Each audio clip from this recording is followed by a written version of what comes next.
என்னுடைய நீண்டகால நண்பர் ஒருத்தர் வருஷம் தவறாமல் திருநள்ளாறு அப்படிங்கிற திருத்தலத்துக்கு போயிட்டு வர்றது வழக்கம். அங்க என்ன சார் விசேஷம்னு கேட்கறது உண்டு. என்ன இப்படி கேட்கறீங்க? சனி பகவான் நலன் விருப்பப்படி அங்கதானே எழுந்தருளி இருக்கிறார். அவரை போய் பார்த்து ஒரு கும்பிடு போட்டுட்டு வந்தா நம்ம பிடிச்சிருக்கிற சனியெல்லாம் விலகும் அப்படிம்பார். சத்தம் போட்டு சொல்லாதீங்க சார், வீட்டுல வேற யார் காதிலாவது இது விழுந்துற போது அப்படின்னு சொல்றது உண்டு வர்றவங்க. இப்போ நான் சொல்றதுல உள்ள நியாயத்தை புரிஞ்சுக்கிட்டு அவரும் கொஞ்சம் எச்சரிக்கை உணர்வோட நமக்கு நன்றி சொல்லுவாருன்னு வச்சுங்களேன். அதாவது பார்வை மூலமாவே. அந்த நண்பருக்கு ஆன்மீக விஷயங்கள்ல அதிக ஈடுபாடு உண்டு. அப்பப்போ சில புராண கதைகளை எல்லாம் சொல்றது உண்டு. ரொம்ப சுவாரஸ்யமா இருக்கும். எப்பவுமே புராண விஷயங்களை எல்லாம் அறிவியல்ங்கிற தராசில வச்சு எடை போட்டுட்டு இருக்க கூடாது. அப்படி பார்த்தா அதெல்லாம் நம்ப முடியாத வெறும் கற்பனைகளா தோணும், மூட நம்பிக்கைகளாவும் தெரியும். புராணங்களை புராணங்களாவே புரிஞ்சுக்கிறவங்களுக்கு அதெல்லாம் அர்த்தமுள்ள செய்திகளை உள்ளடக்கி இருக்கிறதாக தெரியும். அந்த வகையில தான் இந்த நண்பரும் நிறைய செய்திகளை சொல்றது உண்டு. சனியை போல கொடுக்கறவனும் இல்ல, சனியை போல கெடுக்கிறவனும் இல்ல அப்படின்னு சோதிடர்கள் சொல்லுவாங்க. நாம ஏதாவது ஒரு வம்புல மாட்டிக்கிட்டா பிடிச்சது சனி அப்படிங்கிறோம். ராவணன் எப்பேற்பட்ட வீரன், அவனே சனி பார்வைப்பட்டது தானே சங்கடப்பட ஆரம்பிச்சான் அப்படின்னார் நண்பர். அது எப்படிங்கன்னு கேட்டேன். அவர் சொல்ல ஆரம்பிச்சார், இந்த ராவணன் இருக்கானே நவ கிரகங்களையும் பிடிச்சி கொண்டுட்டு தன்னுடைய சிம்மாசனத்துல அப்படியே படிகளா போட்டு வச்சுட்டானா, ஒவ்வொரு படியா. பாவம் அந்த 9 தேவதைகளும் ஒவ்வொரு படியா குப்புற கிடக்குறாங்க. நவக்கிரகம் நம்மளை ஆட்டி படைக்குதுன்னு நாம சொல்லிட்டு இருக்கிறோம். ஆனா அந்த நவக்கிரகங்களை ராவணன் எப்படி வச்சிருந்தான் பாருங்க. எல்லாரையும் சிம்மாசனத்துக்கு பக்கத்துல படிப்படியா போட்டு வச்சிருக்கிறான். காலை அது மேல வச்சுதான் ஏறி போகணும். வேற வழி இல்லாம எல்லாரும் குப்புற விழுந்து கிடக்குறாங்க. ராவணன் ஒவ்வொரு தடவையும் இவங்க முதுகுல அடி வச்சு ஏறிதான் அந்த சிம்மாசனத்துக்கு போறது வழக்கம். இப்படி நடந்துகிட்டு இருக்கிறது நாரதர் கண்ணுல பட்டுட்டுதான். அவர் சும்மா இருப்பாரா? யோசனை பண்ணார் என்ன செய்யலாம் அப்படின்னு. ஒரு முடிவு பண்ணிட்டு நேரா ராவணன் கிட்ட போனாராம். ராவணா, நீ நவக்கிரகங்களை பிடிச்சு கொண்டாந்து உன்னுடைய சிம்மாசனத்துக்கு படிகளா போட்டு வச்சிருக்கிற, அது உன்னுடைய வீரத்தை காட்டுது. இருந்தாலும் ஒரு விஷயத்த நீ யோசிச்சு பார்க்கணும். ஒவ்வொரு தடவை நீ சிம்மாசனத்துக்கு போகும்பொழுதும் நவக்கிரகங்களின் முதுகல் அடி வச்சு நீ ஏறி போற, அது உனக்கு பெருமை கிடையாது. அவங்களுடைய மார்புல அடி வச்சு ஏறி போகணும், அதுதான் உனக்கு பெருமை அப்படின்னாரா. இவர் சொல்றதும் சரிதானே அப்படின்னு யோசிச்சிருக்கான் ராவணன். உடனே குப்புற கிடந்த நவக்கிரகங்களை திருப்பி மல்லாக்க போட்டான். அவங்க மார்புல அடி வச்சு மேல ஏறி சிம்மாசனத்துக்கு போனானா. அப்படி போயிட்டு இருக்கும் பொழுது சனி பகவானின் பார்வை அவன் மேல பட்டுதான். அவ்வளவுதான். என்னாச்சு தெரியுமா? சூர்பனகை தேடி வந்தா. சீதையோட அழகை பத்தி தன்னுடைய அண்ணன் கிட்ட சொல்ல ஆரம்பிச்சுட்டா. விவகாரம் ஆரம்பம் ஆயிட்டது. அதுதான் சனியனுடைய வேலை அப்படின்னு சொல்லி இந்த கதையை சொல்லி முடிச்சார் என்னுடைய நண்பர். ஆக சனியின் பார்வை நம்ம பேல படாம பாத்துக்கிறது தான் நல்லதுங்கிறீங்க அப்படின்னு. ஆமா சார், இப்ப கூட நான் உங்க வீட்டுக்கு வந்திருக்கிறதே ஒருத்தருடைய பார்வை என் மேல படக்கூடாதுங்கிறதுக்காகத்தான் அப்படின்னாரு. யாருங்க அதுன்னு கேட்ட. என்னுடைய மாமனார் சார், அவசரத்துக்கு அவர்கிட்ட கொஞ்சம் கடன் வாங்கிவிட்டேன். நம்ம மாப்பிள்ளை தானேன்னு சொல்லி அவரு விட்டு கொடுக்கறதுக்கு தயாரா இல்ல. இன்னைக்கு இப்ப அவரு எங்க வீட்டுக்கு வரக்கூடிய நேரம், அதுதான் அவரு பார்வையிலிருந்து படாம தப்பிக்கலாங்கிறதுக்காக இங்க வந்துட்டேன் அப்படின்னார். பார்வை படணும்னு இருந்தா பட்டுத்தான் தீரும் போல இருக்கு அப்படின்னா. என்ன சார் சொல்றீங்கன்னார் ஒன்னும் புரியாம. நீங்க இங்கதான் வருவீங்கன்னு அவருக்கு ஏற்கனவே தெரியும் போல இருக்கு. அதனால உங்களுக்கு முன்னாடியே உங்க மாமனார் இங்க வந்துட்டார். அதுவும் அந்த பீரோவுக்கு பக்கத்துலதான் பின்னாடி மறைஞ்சு நின்றுட்டு இருக்கிறார் அப்படின்னு.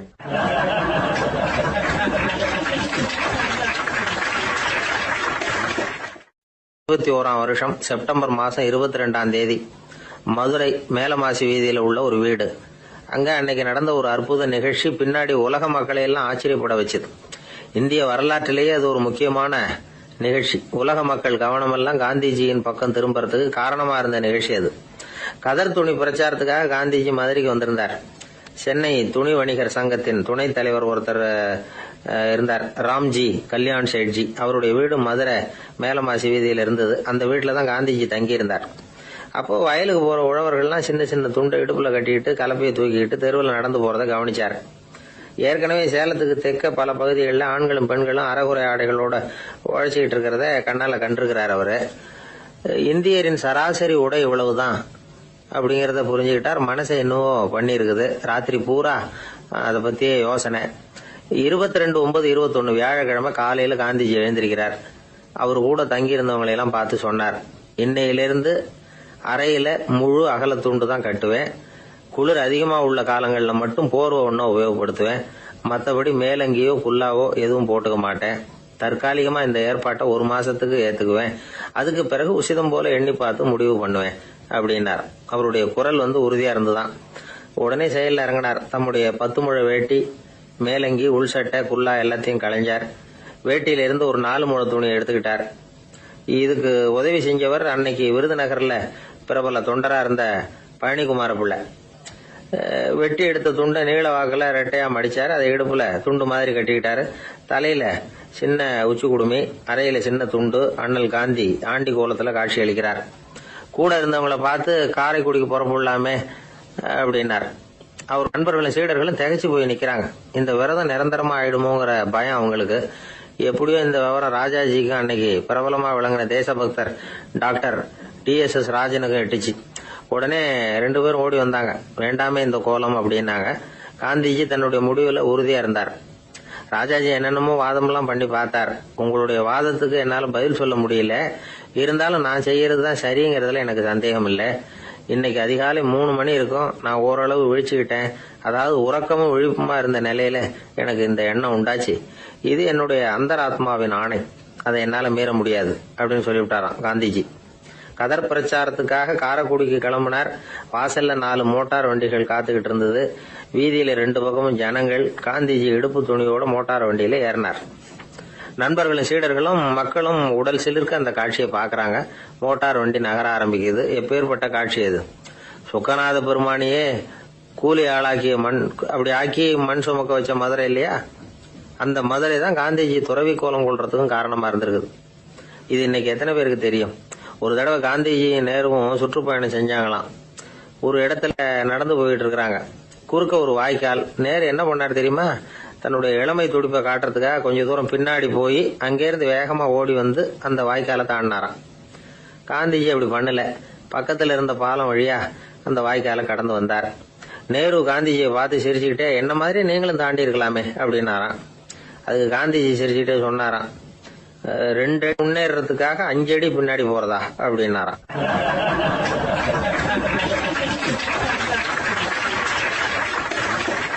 ஒரு பள்ளிக்கூடம்.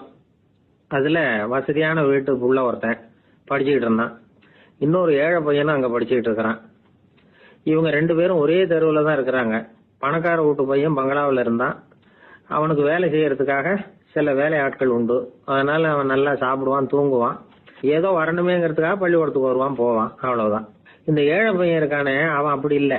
காலையில எழுந்திருப்பான், உடற்பயிற்சி பண்ணுவான், அவங்க வீட்டுல கிடைக்கிற சாதாரண உணவு அத அளவோட சாப்பிடுவான், வீட்டுல உள்ள வேலைகளையும் செய்வான், பள்ளிக்கும் தவறாம வந்துருவான். அவனுக்கு கூட பிறந்த சகோதர சகோதரிகள் 8 பேர். எல்லாரும் தன்னம்பிக்கையோட அவங்க வேலையை செஞ்சுக்கிட்டு இருந்தாங்க. இந்த பையன் எப்பவும் உண்மையதான் பேசுவான், கடமையை ஒழுங்கா செய்வான். ஆசிரியர்களுக்கு இவனை ரொம்ப பிடிக்கும். அதனால இவன் அந்த பள்ளிக்கூடத்து மாணவர் தலைவனா ஆக்கியிருந்தாங்க. இது அந்த பெரிய இடத்து பையனுக்கு பிடிக்கல. மாணவர் தலைவனுக்கு பணிஞ்சு போறதுக்கும் அவனுக்கு விருப்பம் இல்லை. ஒரு நாள் வகுப்புல ஆசிரியர் எல்லா மாணவர்களுக்கும் ஒரு வேலை கொடுத்தார். எல்லாரும் அதை சுறுசுறுப்பா செஞ்சுட்டு இருக்கிறாங்க. இவன் மட்டும் சோம்பலா உட்காந்துருக்கிறான். ஆசிரியர் அந்த பக்கமா வந்தார். இதை பார்த்துட்டார். உடனே மாணவர் தலைவனா இருக்கிற அந்த ஏழை பையனை கூப்பிட்டார். இந்த பாருப்பா, ஏன் அந்த பையன் இப்படி சும்மா உட்காந்துருக்கிறான், என்னன்னு விசாரிச்சு சொல்லு அப்படின்னு சொல்லிவிட்டு உள்ள போயிட்டார். இவன் மெதுவா போய் அவன்கிட்ட விசாரிச்சான், ஏன் இப்படி சோர்ந்து போய் உட்காந்துருக்கிற அப்படின்னு. அவன் ரொம்ப அலட்சியமா இவனை திரும்பி பாக்குறான். என்னோட சிரமம் உனக்கு என்ன தெரியும்? வீட்டுல என்னுடைய சௌகரியங்களை கவனிக்கிற வேலையாட்கள் 2 பேரும் இன்னைக்கு வேலைக்கு வரல. அதனால என்னோட வேலையெல்லாம் நானே கவனிக்கிற மாதிரி ஆயிட்டுது. அதனால சோர்ந்து போயிட்டேன் அப்படின்னு நானு. அப்புறம் கேட்டிருக்கான், அது சரி, உன்னுடைய வீட்டுல உன்னுடைய வேலைக்காரங்க வராத போது நீ எப்படி சமாளிக்கிற அப்படின்னு கிண்டலா கேட்டிருக்கான். அதாவது இவன் ஏழைங்கிறதையும் இவன் வீட்டுல வேலை செய்யறதுக்கு யாரும் இல்லைங்கிறதையும் இப்படி சொல்லி கிண்டல் பண்றான். இந்த ஏழை பையனுக்கு இது புரிஞ்சுது. மனசு வேதனை போட்டுது. இருந்தாலும் வெளியில காட்டிக்காம சிரிச்சுக்கிட்டே சொன்னானா, எனக்கு அந்த கவலையே கிடையாது. என்னுடைய உதவிக்கு நான் நினைச்ச உடனே என்னுடைய காரியத்தை செய்யறதுக்கு 8 பேர் எப்பவும் தயாரா இருப்பாங்க அப்படின்னு நானு. இவன் இப்படி சொன்னதும் அவனுக்கு ஒரு மாதிரி ஆயிட்டுதான். தலையை குனிஞ்சுக்கிட்டே போயிட்டான். உள்ளே உட்கார்ந்து இருந்த ஆசிரியர் காதுல இது விழுந்தது. உடனே இந்த ஏழை பையனை உள்ள கூப்பிட்டு போனாரு. கேட்டாரு, என்னப்பா இப்படி சொல்ற? இவன் பொய் சொல்ல மாட்டாங்கிறது அவருக்கு தெரியும். அவனை சமாளிக்கிறதுக்காக இப்படி ஒரு பொய்யை சொல்லியிருப்பாங்கிறதையும் அவரால் ஏத்துக்க முடியல. ஏன்பா, நீ நினைக்கிற காரியத்தை செய்ய 8 பேர் தயாரா இருக்கிறதா சொன்னிய, உன்னுடைய சகோதர சகோதரிகளை குறிப்பிட்டு அப்படி சொன்னியா அப்படின்னு கேட்டார். இல்லைங்க ஐயா, நான் அவங்கள குறிப்பிட்டு அப்படி சொல்லலன்னா. அப்படின்னா பொய் சொன்னியா? இந்த சின்ன விஷயத்துக்கு அப்படி பொய் சொல்லலாமான்னார். ஐயா, நான் பொய்யும் சொல்லலன்னா. இவன் அப்படின்னா நீ சொன்னதுக்கு என்ன அர்த்தம்னார். இப்ப அந்த பையன் சொல்றான், ஐயா நான் நினைக்கிறத செய்து முடிக்க என் கூட இருக்கிற அந்த 8 பேர் யாருன்னா 2 காலு 2 கை வாய் மூக்கு கண்ணு காது ஆக மொத்தம் 8. இவங்க தான் அந்த வேலை ஆட்கள். நான் சொல்றதை செய்யறதுக்கு, நான் சொல்றதை கேட்கறதுக்கும் செய்யறதுக்கும் அவங்க எப்பவும் தயாரா இருக்காங்க. அந்த அளவுக்கு என்னுடைய பயிற்சிகள் பழக்க வழக்கங்கள் மூலமா அவங்கள நல்ல நிலைமையில வச்சிருக்கிறேன் அப்படின்னா. இந்த கதைய சுவாமி சின்மயானந்தர் சொல்றது வழக்கம். இயற்கை நமக்கு கொடுத்திருக்கிற வேலை ஆட்கள் இந்த 8. இவங்களை நல்ல முறையில வச்சிருந்து வேலை வாங்க வேண்டியது நம்முடைய கடமை. அந்த கடமையை ஒழுங்கா செஞ்சுக்கிட்டு வந்தா வாழ்க்கையில வெற்றி நிச்சயம், இல்லைன்னா குழப்பம்தான். புத்தி சரியா இல்லைன்னா இந்த வேலையாட்கள் நாம சொல்றத கேட்க மாட்டாங்க. ஒருத்தன் குடி போதையில தள்ளாடி தள்ளாடி போய் ஒரு மரத்துல முட்டிக்கிட்டானா. தலையில கட்டு போட்டுக்கிட்டு மறுநாள் வந்திருக்கான். ஏன்டா இப்படி பண்றேன்னு கேட்டிருக்காங்க. நான் ஒதுங்கி போன்னு தான் சொன்னேன், அது கேட்கல அப்படின்றான். எது கேட்கல? உன்னோட காலா அப்படின்னு கேட்டிருக்காங்க. இல்லைங்க, அந்த மரம் அப்படின்னு நானா.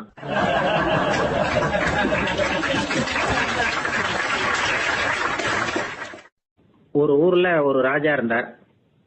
அந்த ராஜாவுக்கு ஒரு புள்ள. அந்த புள்ளைக்கு விவரமே தெரியாது. அவன் ஒரு முட்டாள்ங்கிறது எல்லாருக்கும் தெரியும். ஆனாலும் அவன் தான் அடுத்தபடியா ஆட்சிக்கு வர வேண்டியவன். ஆட்சி பொறுப்பை ஏற்க வேண்டிய ஒருத்தன் இப்படி இருந்தா என்ன பண்றது அப்படிங்கிறது எல்லாருக்கும் உள்ள கவலை.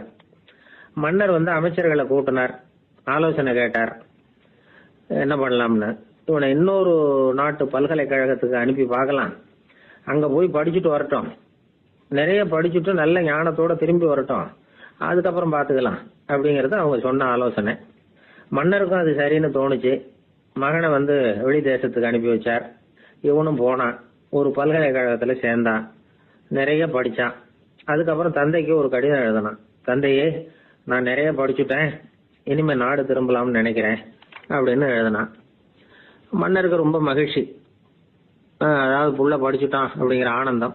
உடனே பையன் திரும்பி வர்றதுக்கு ஏற்பாடு பண்ணார். இளவரசன் நாடு திரும்பினான். அதை கொண்டாடுறதுக்காக அரண்மனையில ஒரு பெரிய விருந்துக்கு ஏற்பாடு பண்ணியிருந்தாங்க. முக்கியமானவங்க எல்லாம் அதுல கலந்துகிட்டாங்க. அந்த விருந்துக்கு முனிவர் ஒருத்தரும் வந்திருந்தார். அவரு இளவரசன் கிட்ட போய் உட்காந்து விசாரிக்கிறார். என்னப்பா, எப்படி படிச்சிருக்கிற அப்படின்னு கேட்டார். நிறைய படிச்சுட்டு வந்திருக்கிறேங்க அப்படின்னா. அவன் என்னெல்லாம் படிச்ச அப்படின்னாரான். எல்லாத்தையும் விவரமா சொல்லி இருக்கிறான். அவன் அப்படி சொல்லிட்டு இருக்கும் பொழுதே முனிவர் என்ன பண்ணாரு, தன்னுடைய மோதிரத்தை கழட்டி உள்ளங்கையில வச்சு அப்படியே மூடிக்கிட்டாரான். அப்படியே கையை நீட்டி அவன் முன்னாடி காட்டினார். இந்த பாருப்பா, என் கைக்குள்ள என்ன இருக்கு சொல்லு பார்க்கலாம் அப்படின்னாரான். இளவரசன் ஒரு கணம் யோசிச்சான். அதுக்கப்புறம் உங்க கைக்குள்ள இருக்கிறது வட்டமான ஒரு பொருள், நடுவுல ஒரு துளை இருக்கும் அப்படின்னு நானா. முனிவர் திகைச்சு போட்டார். பையன் பெரிய அறிவாளி ஆயிட்டான் போல இருக்க அப்படின்னு நினைச்சுட்டார். அதுக்கப்புறம் கேட்டார், சரி, என் கையில இருக்கிறது வட்டமான பொருள், நடுவுல துளை இருக்கும்ங்கிறத சொல்லிவிட்ட, அதோட பேர் என்ன, அதை சொல்லு அப்படின்னாராம்.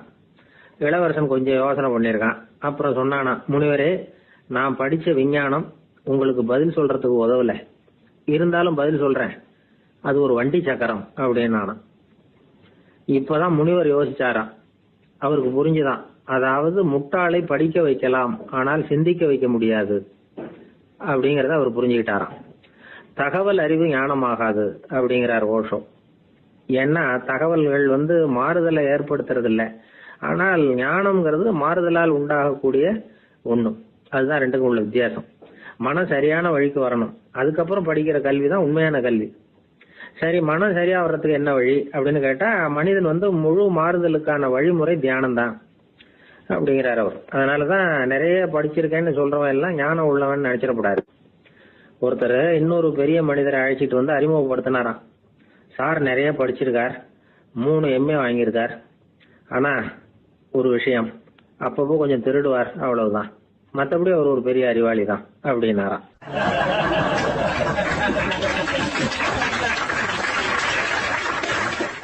ஒருத்தர் குதிரை ரேஸுக்கு போனார், பணம் கட்டினார், தோத்து போயிட்டார். மறுபடியும் போனார், பணம் கட்டினார், தோத்து போனார். அடுத்த தடவையும் பணம் கட்ட போனப்போ அவரை தடுத்து கேட்டோம், ஏன் சார், ஏற்கனவே விட்டது போதாதா, இன்னமும் இருக்கிறத விடணுமா அப்படின்னு கேட்டோம். விட்டதையெல்லாம் மொத்தமா எடுக்க வேணாமா சார், அதுக்காக தான் தொடர்ந்து பணம் கட்டுறேன்னார் அவர். இவரை திருத்துறது ரொம்ப கஷ்டம். இது ஒரு மனநோய். மனநோய்கள்ல பல வகை உண்டு. மனநோய்கள் பிரிவு அட்டவணையில சூதாட்டம்ங்கிறது அவதியுறும் நோய் அப்படிங்கிற தலைப்புல வருது. சூதாட்டம் 2 வகைப்படும்னு சொல்றாங்க உளவியல் நிபுணர்கள். ஒரு வகை எப்படின்னா, நண்பர்களோட சேர்ந்துகிட்டு மகிழ்ச்சியும் கிளர்ச்சியும் அடையறதுக்காக ஈடுபடுறது. பிரச்சனைகளை தீர்க்கறதுல ஒரு ஆர்வம், கேளிக்கைக்காக கொஞ்சம் விட்டு பிடிக்கிறது அப்படிங்கிற மனுஷனுடைய அடி மனசுல உள்ள விபரீத பிணைய சுபாவம், இதெல்லாம் அதுக்கு காரணம். இன்னொரு வகை எப்படின்னா, சூதாட்டத்தில் ஈடுபட்டு ஒரு கட்டாய நிலைமைக்கு ஆளாயிடுறது. ஈடுபடு அப்படின்னு மனசு ஒரு வெறித்தன்மையை தூண்டிக்கிட்டே இருக்கும். இப்படிப்பட்டவங்களுக்கு நாம தோத்துக்கிட்டு இருக்கோம்ங்கிறது தெரியும், நாம ஜெயிக்கிறதுக்கான சந்தர்ப்பம் இல்லைங்கிறதும் தெரியும். இதனால நமக்கும் கஷ்டம், நம்ம சுத்தி இருக்கிறவங்களுக்கும் கஷ்டங்கிறதும் புரியும். அப்படி இருந்தும் சூதாடுவாங்க. இதுக்கு காரணம் சூதாடியின் பகற்கனவு அப்படிங்கிறாங்க நிபுணர்கள். இந்த நிலைமைக்கு கட்டாய சூதாட்டம் அல்லது நிர்பந்த சூதாட்டம் அப்படின்னு பேர் வச்சிருக்கிறாங்க. இப்படிப்பட்ட ஆசாமி இருக்கிறது பூரா விட்டுருவான், கடன் வாங்குவான், திருடுவான். இருந்தாலும் என்னைக்காவது ஒரு நாள் ஜெயிச்சிருவேன் அப்படின்னு சொல்லிக்கிட்டே இருப்பான். விட்டதை எடுத்துருவேங்கிற ஒரு நம்பிக்கை சுடர் அவனுக்குள்ள எரிஞ்சுக்கிட்டே இருக்கும். இவனை மனநோயாளி அப்படின்னு சொல்லிட முடியாதான். என்ன காரணம்னா, இது மாதிரி ஆளுங்க கிட்ட மன போராட்டமோ கவலையோ பதட்டமோ இருக்கிறது இல்ல. சில விசேஷமான குணங்கள் இவங்க கிட்ட உண்டு. எதிர்ப்பு உணர்ச்சி, சிறுபிள்ளைத்தனம், சட்ட திட்டங்களையும் சம்பிரதாயங்களையும் உட தெரியாத மனப்போக்கு, பொறுப்பில்லாத தன்மை, நெறி தவறி நடக்கிறது எல்லாம் இவங்க கிட்ட உண்டு. ஆனா வெளிப்பார்வைக்கு ரொம்ப சிநேகமா இருப்பாங்க, அன்பா இருப்பாங்க. அப்படி இருக்கிறதாக காட்டிக்குவாங்க. ஆதாயம், சுயலாபம் இதெல்லாம் கருதி தான் பழகுவாங்க. இவங்க கேட்கறப்ப நாம பணம் கொடுக்கலன்னு வச்சுக்கோங்க, நம்மளை கை விட்டுருவாங்க. நம்ம மேல அபாண்டமா பழி சுமத்துறது கூட தயங்க மாட்டாங்க. தங்களுடைய சூதாட்ட நடவடிக்கைகளுக்கு சாதகமான காரணங்களை சொல்லிட்டு இருப்பாங்க. நீ வேணும்னா பாரு, ஒரே நாள்ல நான் இழந்ததையெல்லாம் மீட்டு லட்சாதிபதி ஆறனா இல்லையா பாரு அப்படிம்பாங்க. தோத்து போறத ஒரு படிப்பினையா இவங்க எடுத்துக்கிறதே இல்லை. தோத்து போறதுலேயே இவங்களுக்கு ஒரு அலாதியான சுகம். தனக்குத்தானே துன்பத்தை வரவழைச்சுக்கிட்டு இன்பம் அடையறதுக்கு தன்வதை சுகம் அப்படின்னு பேரு. இவங்கெல்லாம் அந்த ரகம். சில பேர் எப்படி தெரியுமா, மந்திர எண்ணங்களை வரவழைச்சிக்கிறது, சூதாடுறதுக்காக ஆபீஸ்ல கையாடல் பண்றது, அடுத்தவங்க கிட்ட இருந்து திருடுறது. இந்த மந்திர எண்ணம் தீவிரமாச்சுன்னா ஒரு மாதிரியா பேச ஆரம்பிச்சிருவாங்க. தோல்விதான் சார் வெற்றிக்கு முதல் படியும்பாங்க. தன்னால பகடக்காய்களையும் குதிரை ஓட்டிகளையும், அதாவது இந்த ஜாக்கிகள், அதெல்லாம் கட்டுப்படுத்த முடியுங்கிற பித்து நிலைக்கு இவங்க எல்லாம் தள்ளப்பட்டுருவாங்க. சில சூதாடிகள் ஆராய்ச்சி பார்த்ததுல என்ன தெரிய வந்தது தெரியுமா, அவங்க எல்லாம் குழந்தை பருவத்துல அன்புக்காக ஏங்கினவங்களாம், புறக்கணிக்கப்பட்டவங்களாம், உதவிகளை பெற முடியாதவங்க, இப்படி எல்லாம் இருந்திருக்கிறாங்க. இவங்க வளர வளர மத்தவங்க சௌகரியம் பற்றி அக்கறை இல்லாதவங்களா ஆயிடுறாங்க. அதிர்ஷ்ட தேவதை தன்னோட இருக்கிறாங்க அப்படிங்கிற அசையாத நம்பிக்கை இவங்களுக்கு. இவங்களை திருத்துறது ரொம்ப கஷ்டம். அதனால பந்தயம், சூதாட்டம் இது மாதிரியான விஷயங்களை விட்டு விலகியே இருக்கிறது தான் நமக்கு நல்லது. ஒரு ஆள் சொன்னான், என்னுடைய குதிரை வேகமா ஓடுறதுக்கு என்ன வழி அப்படின்னு கால்நடை மருத்துவர்கிட்ட யோசனை கேட்டேன். அவர் ஒரு பாட்டில் நிறைய மாத்திரைகளை கொடுத்து தினம் 2 மாத்திரை வீதமா கொடுக்க சொன்னார். முத நாள் 2 மாத்திரையை கொடுத்துட்டு அது மேல ஏறி உட்கார்றதுக்கு போனேன். அவ்வளவுதான். அதுக்குள்ள அது அம்பு மாதிரி பாஞ்சு ஓடி போச்சு. நான் இன்னும் உட்காரவே இல்லை, அதுக்குள்ள பாஞ்சு ஓடி போச்சு அப்படின்னா. அடடா, அப்புறம் நீங்க என்ன பண்ணீங்க அப்படின்னு கேட்டாங்க. என்ன பண்றது, மீதி மாத்திரை பூராவே நான் முழுங்கி விட்டு அதுக்கப்புறம் துரத்தி பிடிச்சி அது மேல ஏறி உட்கார்ந்தேன் அப்படின்னா அவன்.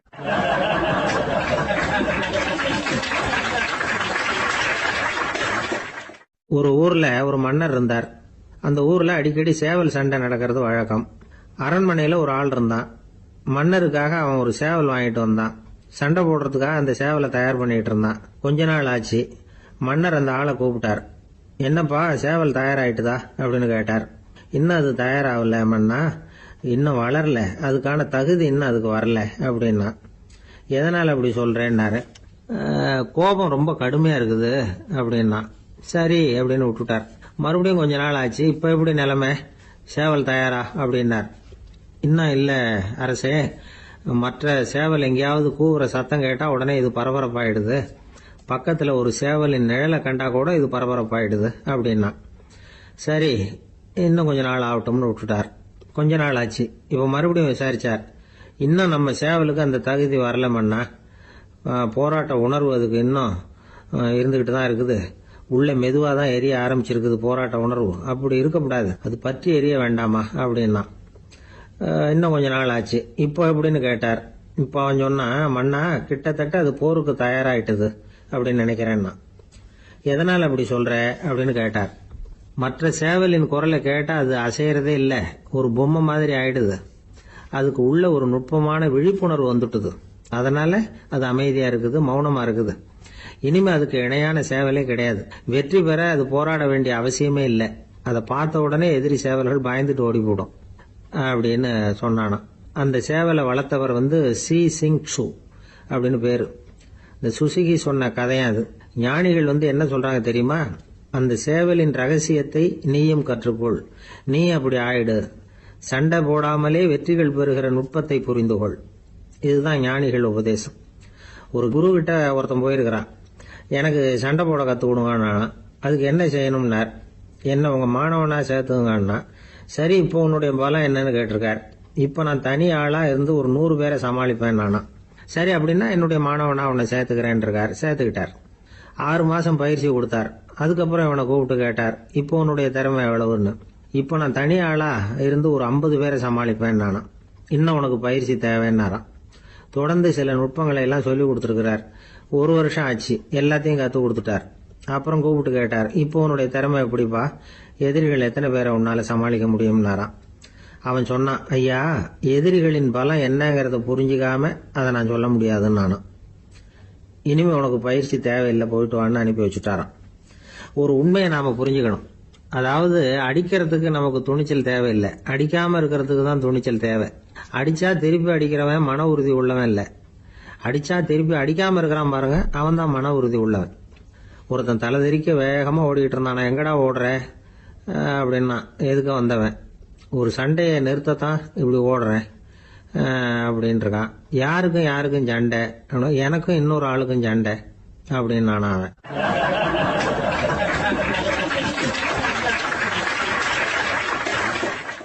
பொங்கல் திருநாள். பொங்கல் திருநாள்னா இது ஏதோ அறுவடை திருநாள் அப்படின்னு சொல்லுவோம். அதாவது வருஷம் பூரா நாம பாடுபட்டு அதனுடைய பலனை அனுபவிக்கிற நாள் அப்படிங்கிறது நாம சொல்லிட்டு இருக்கிறது. இது முக்கியமா இது ஒரு நன்றி அறிவிப்பு நாள் அப்படின்னு சொல்லுவாங்க. இன்னைக்கு நிறைய நன்றி அறிவிப்பு கூட்டம்லாம் நடந்துகிட்டு இருக்குல்ல, அது மாதிரி விவசாயிகள் நடத்துகிற ஒரு நன்றி அறிவிப்பு விழா இது. யாருக்கு நன்றி சொல்றாங்கன்னா, ஆதவனுக்கு. அதாவது சூரியன் இல்லைன்னா விவசாயம் இல்லை.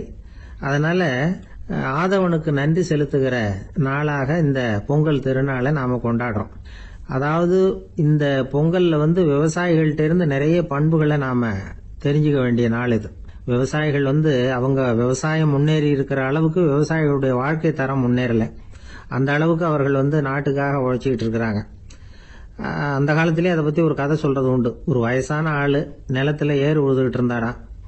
கிழிஞ்சு போன ஒரு சின்ன துண்டை தான் இடுப்புல கட்டியிருந்தாராம். தலையில ஒரு கந்தலை சுத்தி இருந்தார். உடம்பு பூரா சேரு, ரொம்ப ஏழை. ஏறு ஓட்டிட்டு இருக்கிறவர் வேற எப்படி இருப்பார்? இருந்தாலும் அந்த ஆளு ரொம்ப ஜாலியா பாட்டு பாடிக்கிட்டே ஏறு உழுதுகிட்டு இருந்தாராம். உடம்புலதான் அவர் ஏழையை தவிர மனசுல ஒரு ஏழையா தெரியல. அந்த சமயத்துல அந்த நாட்டு ராஜா அந்த பக்கமா குதிரை மேல வந்தாராம். வேட்டைக்கு போயிட்டு பரிவாரங்களோட திரும்பி வந்துகிட்டு இருக்கிறார். ரொம்ப செல்வ செழிப்புல இருக்கிற ராஜா அவர். அவரு இந்த வயசான விவசாயிய பார்த்திருக்கார். இந்த ஆளு ரொம்பவும் ஏழைங்கிறது அவர் பார்த்தாவே பளிச்சுன்னு தெரியுது. கட்டிக்கிறதுக்கு நல்ல துணி இல்லை, உடம்போ இழைச்சி போயிருக்குது, வயிறு முதுகுல போய் ஒட்டிட்டு இருக்கு, கண்ணு குழி விழுந்து போயிருக்குது. ஆனாலும் முகத்தை பார்த்தா சந்தோஷமா இருக்கிற மாதிரி இருக்கு. இவ்வளவு உற்சாகமா பாடிட்டு இருக்கிறாரே அப்படின்னு ஆச்சரியமா நினைச்சு பார்த்தார் அந்த ராஜா. சரி, அவர்கிட்ட கொஞ்சம் பேச்சு கொடுத்து பார்க்கலாம் அப்படின்னு முடிவு பண்ணார். ஐயா பெரியவரே, இப்படி கொஞ்சம் வர முடியுமான்னாராம்.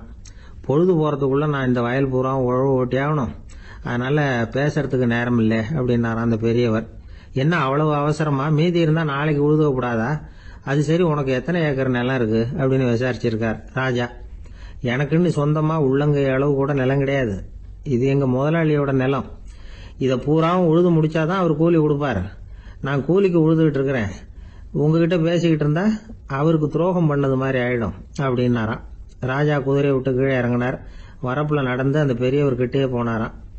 சரி, ஒரு நாள் பூரா உழுதா உனக்கு எவ்வளவு கூலின்னு கேட்டிருக்கார். 8 அணா கூலி கிடைக்கும்னாராம் அவர். இது ரொம்ப காலத்துக்கு முன்னாடி நடந்த ஒரு சம்பவங்கிறதுனால அப்ப 8 அணா கூலிங்கிறது ரொம்ப பெருசு. இருந்தாலும் அதுவும் அந்த ராஜாவுக்கு பெரிய கூலியா தெரியல. இவ்வளவுதானா, இதை வச்சுக்கிட்டு நீ எப்படி காலம் தள்ளுற அப்படின்னாராம். ஒன்னும் கவலை இல்லை அப்படின்னாராம் அவரு. ராஜாவுக்கு ரொம்ப ஆச்சரியமா போச்சு. 8 அணா கூலி வாங்குற இந்த ஆளு கவலை இல்லாம இருக்கிறார், ஏராளமான வசதியோடு இருக்கிறன்னா கவலை இல்லாமல் வாழ முடியலையே அப்படின்னு நினச்சி பார்த்துருக்கார். அது சரி, 8 நாவில் எப்படி குடும்பம் நடத்துகிற அப்படின்னு கேட்டாராம். எனக்கு கிடைக்கிற 8 நாவில் 2 குடும்பத்துக்கு செலவழிக்கிறேன், 2 பழைய கடனுக்கு கொடுக்குறேன், 2 தர்மம் செய்கிறேன், 2 வட்டிக்கு கொடுக்குறேன், ஒரு குறையும் இல்லைன்னாராம். ராஜாவுக்கு ஒன்றும் புரியல. எனக்கு ஒன்றும் புரியலேன்னு இருக்கார். ஐயா, எனக்கும் என் மனைவிக்கும் 2 செலவாகுது. வயசான அம்மா அப்பா இருக்கிறாங்க, சின்ன வயசில் என்னை காப்பாற்றினவங்க அவங்க. அந்த கடனுக்கு 2 செலவாகுது, அது பழைய கடன். என் தங்கச்சி ஒருத்தி ஆதரவு இல்லாத நிலைமையில தன்னுடைய மகனோட என் வீட்டில் இருக்கிறா. அவளுக்கும் அவள் மகனுக்கும் 2 செலவு பண்ணுறேன், அது தர்மம். எனக்கு 2 பிள்ளைங்க இருக்கிறாங்க, அவங்களுக்கு 2 செலவு பண்ணுறேன், அது வட்டிக்கு கொடுக்கறது மாதிரி. பிற்காலத்தில் அவங்க எங்களை காப்பாற்றுவாங்க.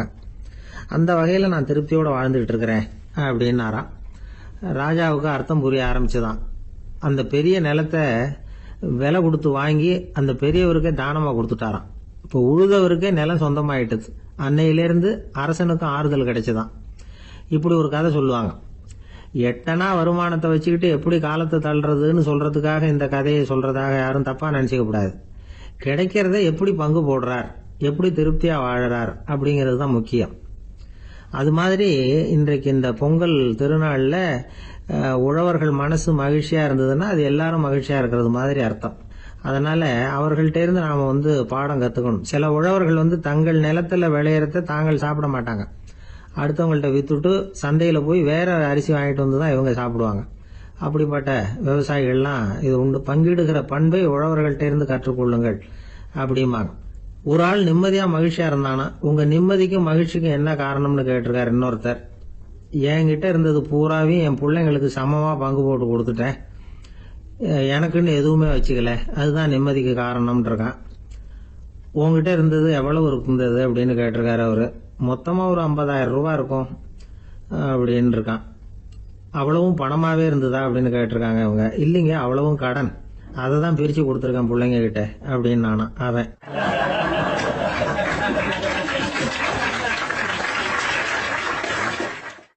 எது ரொம்பவும் கஷ்டமான காரியம் அப்படின்னு கேட்டார் ஒருத்தர். ஒருத்தருக்கு ஒருத்தர் சண்டை போடாம இருக்கிறது தான் ரொம்ப கஷ்டமான காரியம் அப்படின்னு தோணுது. ஒரு நாட்டுக்கும் இன்னொரு நாட்டுக்கும் சண்டை, நாட்டுக்குள்ளேயே ஒரு குரூப்புக்கும் இன்னொரு குரூப்புக்கும் சண்டை. ஏன் சண்டை போட்டுக்கிறீங்கன்னு கேட்டு பாருங்க. நாங்க சமாதானத்துக்காக தான் சண்டை போட்டுக்கிறோம் அப்படிம்பாங்க. வாழறதுக்காக பிறந்த மனுஷன் லட்சியத்துக்காக உயிரை விட தயார் அப்படின்னு சொல்லிட்டு இருப்பான். அப்படி உயிரை விடுறவங்கள நாமளும் பாராட்டுவோம். ஆனா ஒண்ணுமில்லாத விஷயங்களுக்கெல்லாம் சண்டை போடுறவங்களெல்லாம், அப்படிப்பட்டவங்களையும் சரி உயிரை விடுறவங்களையும் சரி என்னன்னு சொல்றது? யுத்தங்களாலேயும் சண்டைகளாலேயும் நாம் அடையிறது என்னங்கிறது ஒரு பக்கம் இருக்கட்டும், இழக்கிறது என்ன தெரியுமா? ஏராளமான உயிர்கள். ரத்தம் சிந்தறதுக்கு நான் தயார் அப்படின்னு மார்தட்டி சொல்லலாம். ஆனா ரத்தம் சிந்தினா உயிர் காத்துக்கிட்டு இருக்க தயார் இல்லை. அதாவது உயிர் நமக்காக காத்துக்கிட்டு இருக்க தயார் இல்லை. இழக்கிற ரத்தத்தை ஈடு கட்டினாதான் உயிரை காப்பாற்ற முடியும். அதனால இது சம்பந்தம் ஆராய்ச்சி செய்யற கட்டாயம் ஏற்பட்டு போச்சு. அதோட விளைவா புதுசா ஒன்றை கண்டுபிடிச்சிருக்கிறாங்க. அதுதான் செயற்கை ரத்த பொடி. இப்போ இந்த திடீர் சாம்பார் பொடி, திடீர் ரசப்பொடி, திடீர் காப்பி பொடி இப்படிலாம் சொல்றோம்ல, அது மாதிரி இது திடீர் ரத்த பொடி. இஸ்ரேல் ஒரு சின்ன நாடு, மக்கள் தொகை குறைச்சல், அதோட போர்கள் வேற. அதனால காயம்பட்டவங்களை காப்பாற்றியே தீர வேண்டிய கட்டாயம். காப்பாற்றணும்னா ரத்த இழப்பை தடுக்கணும். அப்படின்னா உடனடியாக புது ரத்தம் செலுத்தி ஆகணும். திடீர்னு ரத்தம் வேணும்னா எங்கே போகிறது? அதுவும் கிடைக்கிற ரத்தம் சேர்ற குரூப்பாக இருக்கணும். ஒரு வேடிக்கை பார்த்தீங்களா, நான் வேற குரூப்பு நீ வேற குரூப்புன்னு இவன் சண்டை போடுறான். இதில் அடிபட்டவனுக்கு ரத்தம் கொடுக்க போனால் அதுலேயும் அது வேற வேற குரூப்பாக இருக்குது. அது ரத்தமும் வேற வேற குரூப்புன்னு சொல்லிட்டு இருக்குது. எந்த குரூப்பு ரத்தம் வேணும், அது உடனடியாக கிடைக்கலன்னா என்ன பண்ணுறது? இப்படிப்பட்ட கஷ்டம்லாம் நமக்கு வந்துடுது. இதுக்காக தான் விஞ்ஞானிகள் இந்த ரத்த பொடியை கண்டுபிடிச்சிருக்கிறாங்க. அதாவது ஒரு ஆள் அடிபட்டு போட்டான்னு வச்சுங்களேன், அவனுக்கு ரத்தம் கிடைக்கல, உடனே என்ன பண்ணலாம்? இந்த சுத்தப்படுத்தப்பட்ட தண்ணீரை கொஞ்சம் எடுத்துக்க வேண்டியது, அதில் இந்த ரத்த பொடியை கரைக்க வேண்டியது. இப்போ இந்த செயற்கை ரத்தம் தயாராகிட்டுது. இதை அந்த ஆள் உடம்புல ஏற்றி விட்டுற வேண்டியது. இயற்கையாக நம்ம உடம்புல இருக்கிற ரத்தம் என்னென்ன வேலை செய்யுதோ அதே வேலையை இதுவும் செய்யும். அதாவது ஆக்சிஜனை உடம்புல எல்லா இடத்துக்கும் எடுத்துகிட்டு போகுது. அந்த வேலையை இந்த செயற்கை ரத்தமும் செஞ்சுடுது. ஆனால் ஒரு விஷயம், இந்த செயற்கை ரத்தம் ஒரு அவசரத்துக்கு தான் உபயோகப்படுத்தலாம், ஒரு முதல் உதவி மாதிரி. அதை அப்படியே நிரந்தரமாக விட்டுற முடியாது. பின்னாடி தேவையான குரூப் உண்மையான ரத்தம் கிடைச்ச உடனே அதை செலுத்திக்கணும். உண்மையான ரத்தத்தை 20லேருந்து 40 நாள் வரைக்கும் தான் பாதுகாக்க முடியும். அதுவும் குளிர்பதன பெட்டியில். அதுக்குள்ளே உபயோகப்படுத்தலைன்னா அது வீணாக போயிடும். இந்த ரத்த பொடி அப்படி இல்லை, எவ்வளோ நாள் வேணும்னாலும் அப்படியே வச்சிருக்கலாம். குளிர்பதன பெட்டியும் தேவையில்லை. ஆனால் ஒன்று, இது தண்ணியில் கலந்து செயற்கை ரத்தமாக ஆக்கிவிட்டா அதோட வலு 72 மணி நேரம் தான், அதாவது 3 நாள். அதுக்குள்ளே அந்த ஆசாமியை எங்கேயாவது ஆஸ்பத்திரிக்கு தூக்கிட்டு போய் உண்மையான ரத்தத்தை கொடுத்துடணும். சண்டையில் அடிபடுறவங்க, சாலை விபத்தில் அடிபடுறவங்க, இவங்களுக்கெல்லாம் அவசரத்துக்கு கை கொடுத்து உதவுறது இந்த செயற்கை ரத்த பொடி. அதுக்கப்புறம் நாம் கொடுக்குற ரத்தம் தான் அவங்கள காப்பாற்றணும். இன்னைக்கு ரத்தத்தை தானமாக கொடுக்க தயாராக இருக்கிற நல்ல உள்ளங்கள் ஏராளம். எவ்வளவு ஆக்சிடென்ட், ஆப்ரேஷன், இதில் சம்மந்தப்பட்டவங்களை காப்பாற்றுறது நாம் தானமாக கொடுக்குற ரத்தம் தானே. ஒரு ஆக்சிடென்ட்டு, ஒரு ஸ்கூட்டர் ஒரு ஆள் மேலே மோதி விட்டுது. பார்த்து வரக்கூடாதா அப்படின்னா அந்த ஆள், நீ தான் பார்த்து நடக்கணும், ஏன்னா 20 வருஷமாக நான் அந்த ஸ்கூட்டரை ஓட்டிகிட்டு இருக்கிறேன் அப்படின்னு இவன். இதுக்கு அவன் சொன்னான, நீ தான் பார்த்து ஓட்டணும், ஏன்னா 40 வருஷமாக நான் இப்படி நடந்துகிட்டு இருக்கிறேன் அப்படின்னு.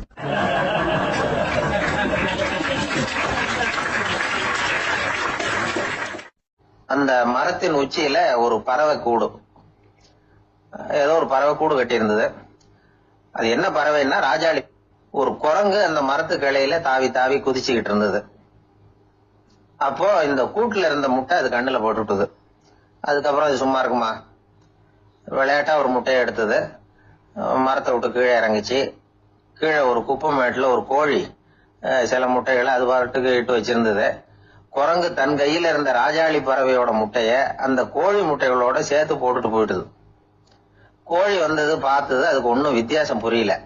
தன்னுடைய முட்டைகளோட சேர்த்து அந்த ராஜாளி முட்டையையும் சேர்த்து அடைகாத்துது. கொஞ்ச நாள்ல குஞ்சுகள்லாம் பொரிச்சுது, எல்லாம் முட்டையை விட்டு வெளியில வந்தது. ராஜாளி பறவையோட குஞ்சு அந்த கோழி குஞ்சுகளோடவே சேர்ந்து வளர்ந்தது. மற்ற கோழி குஞ்சுகள் போலவே இதுவும் குப்பையை கிளறிச்சு புழு பூச்சிகளை சாப்பிட்டது. காக்கைகள் தாக்கிறதுக்கு வந்ததுன்னா மற்ற கோழி குஞ்சுகள் மாதிரியே இதுவும் பயந்து போய் தாய் கோழியின் சிறகுகளுக்கு உள்ள ஒளிஞ்சுக்கும். இப்படியே கொஞ்ச காலம் போச்சு. குஞ்சுகள்லாம் வளர்ந்து பெருசாயிட்டுது. சிலது சேவல்களாச்சு, சிலது கோழிகளாச்சு. அந்த ஒண்ணு மட்டும் ராஜாளி ஆச்சு. ஆனா ஒரு விஷயம், தான் ஒரு ராஜாளிங்கிறது அந்த பறவைக்கு தெரியாது. தன்னையும் ஒரு கோழின்னே அது நினைச்சுக்கிட்டு இருக்கு. அப்படி நினைச்சுக்கிட்டு குப்பை மேட்டை கிளறிக்கிட்டு இருக்கு. ஒரு நாள் சாயந்தர நேரம் இந்த ராஜாளி பறவை கீழே அது பாட்டுக்கு வழக்கம் போல குப்பையை கிளறிக்கிட்டு இருக்குது. அப்போ அண்ணாந்து பாக்குது. வானத்துல உயரத்துல கூட்டமா ராஜாளி பறவைகள் உல்லாசமா வட்டம் அடிச்சு பறந்துகிட்டு இருக்கு. அதை இது பாக்குது. இதுக்கு மனசுக்குள்ள ஏக்கமா போச்சான். அப்போ இதுக்கு ஆண்டவன் பேர்ல கோபம் வந்துதான். ஆண்டவனுக்கு என் பேர்ல ஏன் இந்த ஓர வஞ்சனை, என்னையும் ஒரு ராஜாளியா படைச்சிருந்தா நானும் கூட இந்நேரம் ஆகாயத்துல உல்லாசமா பறந்துகிட்டு இருப்பேனே அப்படின்னு நினைச்சு வருத்தப்பட்டுதான். இது வேடிக்கையா இருக்குல்ல. ஒரு வகையில பார்த்தா நாம கூட இந்த ராஜாளி பறவை மாதிரி தான் வாழ்ந்துகிட்டு இருக்கோம் அப்படிங்கிறார் ஒரு உளவியல் நிபுணர். நம்மால எவ்வளவு வேலை செய்ய முடியும் அப்படின்னு நாம நினைச்சுக்கிட்டு இருக்கிறோமோ அதை விட பல மடங்கு நம்மால வேலை செய்ய முடியுமா, பல மடங்கு வேகமாவும் வேலை செய்ய முடியும் அப்படிங்கிறார் அவர். நம்முடைய முழுமையான பலம் என்னங்கிறது நமக்கே தெரியறது இல்ல, அதுதான் கஷ்டம். நம்முடைய பலம் தெரியாததுனாலதான் நாம எதுக்கு எடுத்தாலும் பயந்துகிட்டு இருக்கிறோம். ஒரு ஆள் இருந்தான், அவனுக்கு எப்படின்னா கோழியை கண்டா பயப்படுவான். ஏன் கோழியை கண்டா பயம்னா, அவனுக்கு மனசுக்குள்ள தான் ஒரு புழுன்னு நினைப்பு. தன்னை ஒரு புழுவா நினைக்கும் பொழுது, புழுன்னா கோழி கொத்தும்ல, அதனால கோழியை கண்டு பயப்பட ஆரம்பிச்சிட்டான். இவன் நடுங்கிடுவான். எதிரில் கோழி வந்ததுன்னா உடம்பு பூரா நடுங்க ஆரம்பிச்சிடும். வீட்டுல இருக்கிறவங்க பார்த்தாங்க. இவனை அழைச்சிட்டு போய் ஒரு மனநோய் மருத்துவமனையில சேர்த்துட்டாங்க. அங்க உள்ள டாக்டர் இவருக்கு சிகிச்சை எல்லாம் கொடுத்தார்.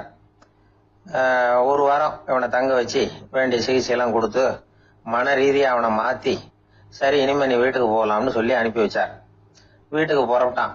அப்ப சொன்னார், இத பாருப்பா, நீ வீட்டுக்கு போகலாம், நேரா வீட்டுக்கு போ, நல்லா ஞாபகம் வச்சுக்கோ, இனிமே நீ ஒரு புழு கிடையாது, மனுஷன், தைரியமா புறப்படு, போயிட்டு வா அப்படின்னு சொல்லி வழி அனுப்பி வச்சார். சரிங்க டாக்டர்னு சொல்லிவிட்டு இவன் புறப்பட்டு போனான். பாதி வழி போயிருப்பான்.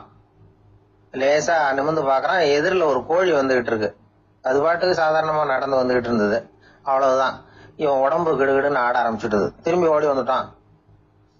டாக்டர் கேட்டார், ஏன்பா திரும்பி ஓடி வந்துட்டேன்னு.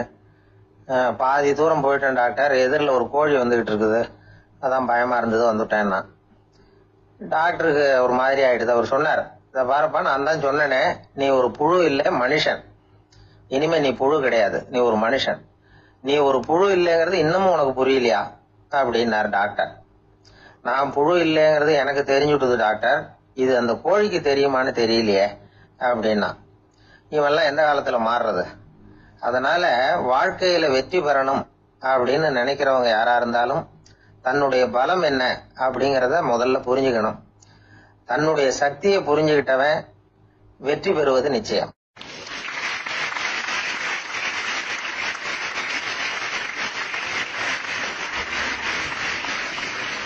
ஒருத்தர் அவசரமா போய்கிட்டு இருந்தார். எங்க போயிட்டு இருக்கீங்க அப்படின்னு கேட்டார் ஒரு பெரியவர். கடைக்கு போறேன் சார், சாமான் வாங்கறதுக்கு அப்படின்னார். அங்க போறதுக்கு முன்னாடி தெரிஞ்சுக்க வேண்டியதெல்லாம் தெரிஞ்சுக்கிட்டீங்களா அப்படின்னு கேட்டார் பெரியவர். கடைக்கு போய் காசை கொடுத்து ஒரு பொருளை வாங்கிட்டு வரப்போறோம், இதுல தெரிஞ்சுக்க வேண்டியது என்ன இருக்குது அப்படின்னார் அலட்சியமா. இப்ப அந்த பெரியவர் பேச ஆரம்பிச்சார். இந்த உலகத்துல எந்த ஒரு செயல்ல இறங்குறப்பவும் நாம நல்லா ஆலோசனை பண்ண வேண்டிய விஷயம் 5 அப்படின்னார். உதாரணமா, ஒருத்தன் கடைக்கு போய் ஏதோ ஒரு பொருளை வாங்கிட்டு வர போறான்னு வச்சுக்கோங்களேன். அப்ப கூட அவன் 5 விஷயங்களை பத்தி தெரிஞ்சுக்க வேண்டியிருக்குது அப்படிங்கிறார் அவர். முதல்ல அந்த பொருள் எப்படிப்பட்டது அப்படிங்கறத தெரிஞ்சுக்கணும். 2வதா தன்னை பத்தியும் தெரிஞ்சுக்கணும். அப்பதான் அந்த பொருள் தனக்கு தேவையா இல்லையா அப்படிங்கறத புரிஞ்சுக்க முடியும். 3வதா தெரிஞ்சுக்க வேண்டியது ஒண்ணு இருக்கு. அது என்னன்னா, அந்த பொருளை அடையறதுக்கு வழி என்ன அப்படிங்கறது தெரிஞ்சுக்கணும். அதாவது எவ்வளவு பணம் கொடுத்தா அது கிடைக்கும், இது மாதிரியான விஷயங்கள். 4வதா அந்த பொருளை அடையிறது மூலமா நாம அடையக்கூடிய பயன் என்ன அப்படிங்கறதையும் உணரணும். 5வது அந்த பொருளை அடையறதுல இருக்கக்கூடிய தடை எது அப்படிங்கறதையும் நாம தெரிஞ்சுக்கணும். பெரியவர் பேசுறது ஏதோ தத்துவம் மாதிரி தெரியுது இல்லையா? தத்துவம் தான். அதாவது இப்படி உலகியல் வாழ்க்கையில சின்ன சின்ன விஷயங்கள்லயே நாம 5 விஷயங்களை தெரிஞ்சுக்க வேண்டி இருக்குது. அது ரொம்ப அவசியமா இருக்கு. பேரின்ப நிலைன்னு சொல்றாங்கல்ல, அது மாதிரி பெரிய சமாச்சாரங்கள்லயும் இந்த 5 விஷயங்களை நாம தெரிஞ்சுக்க வேண்டியிருக்குது. அதுக்கு பேர் என்னன்னா அர்த்த பஞ்சகம். வைணவ சமயத்துல அர்த்த பஞ்சகம்ங்கிறது ரொம்ப பெரிய விஷயம். கடைக்கு போறது மாதிரி கடவுளை பார்க்க போறப்போ நாம 5 விஷயங்களை தெரிஞ்சுக்கணுமா. முதல்ல பரம்பொருள் அப்படிங்கிறது என்ன, அதோட தன்மைகள் என்ன, இதை தெரிஞ்சுக்கணும். இதுக்கு பேர் என்னன்னா பரமாத்ம ஸ்வரூபம் அப்படின்னு பேர். 2வது நாம யாரு, நம்மோட தன்மை என்ன அப்படிங்கறத தெரிஞ்சுக்கணும். நான் யாருன்னு எனக்கே தெரியலங்கிறப்போ இத நான் சொல்றேன்னா இது என்னுடையதுன்னு சொல்றது தப்பு தானே. அப்புறம் 3வது விஷயம், பரம்பொருளை நாம் அடையறதுக்கு வழி எது, இது தெரிஞ்சுக்கணும். இது உபாய ஸ்வரூபம் அப்படின்னு பேர். 4வது விஷயம், நாம் அடைய வேண்டிய பயன்கள் என்ன அப்படிங்கறது தெரிஞ்சுக்கிறது. இதுக்கு புருஷார்த்தம் அப்படின்னு பேர். 5வது அந்த பயனை அடைய விடாமல் தடுக்கிற தடைகள் யாவை அப்படிங்கறது தெரிஞ்சுக்கிறது. இது விரோதி ஸ்வரூபம். இதத்தான் தடையியல் அப்படின்னு சொல்றாங்க. அதாவது பரமாத்மாவை பற்றிய அறிவு, ஜீவாத்மாவை பற்றிய அறிவு, உபாயம் பற்றிய அறிவு, புருஷார்த்தம் பற்றிய அறிவு, இந்த 4 அறிவுக்கும் எதிரடையா, அதாவது அதையெல்லாம் தப்பா புரிஞ்சுக்கிறதால உண்டாகக்கூடிய அறிவு விரோதி ஸ்வரூபம். என்ன இது தகவல்ல ஏதாவது கதை சொல்லுவீங்கன்னு பார்த்தா ஏதோ தத்துவம் பேசிக்கிட்டு இருக்கிறீங்களே அப்படின்னு நினைக்கலாம். இதுவும் தெரிஞ்சுக்க வேண்டிய ஒரு பெரிய விஷயம்தான். காதுல போட்டு வச்சா எப்போவாவது உபயோகப்படும்.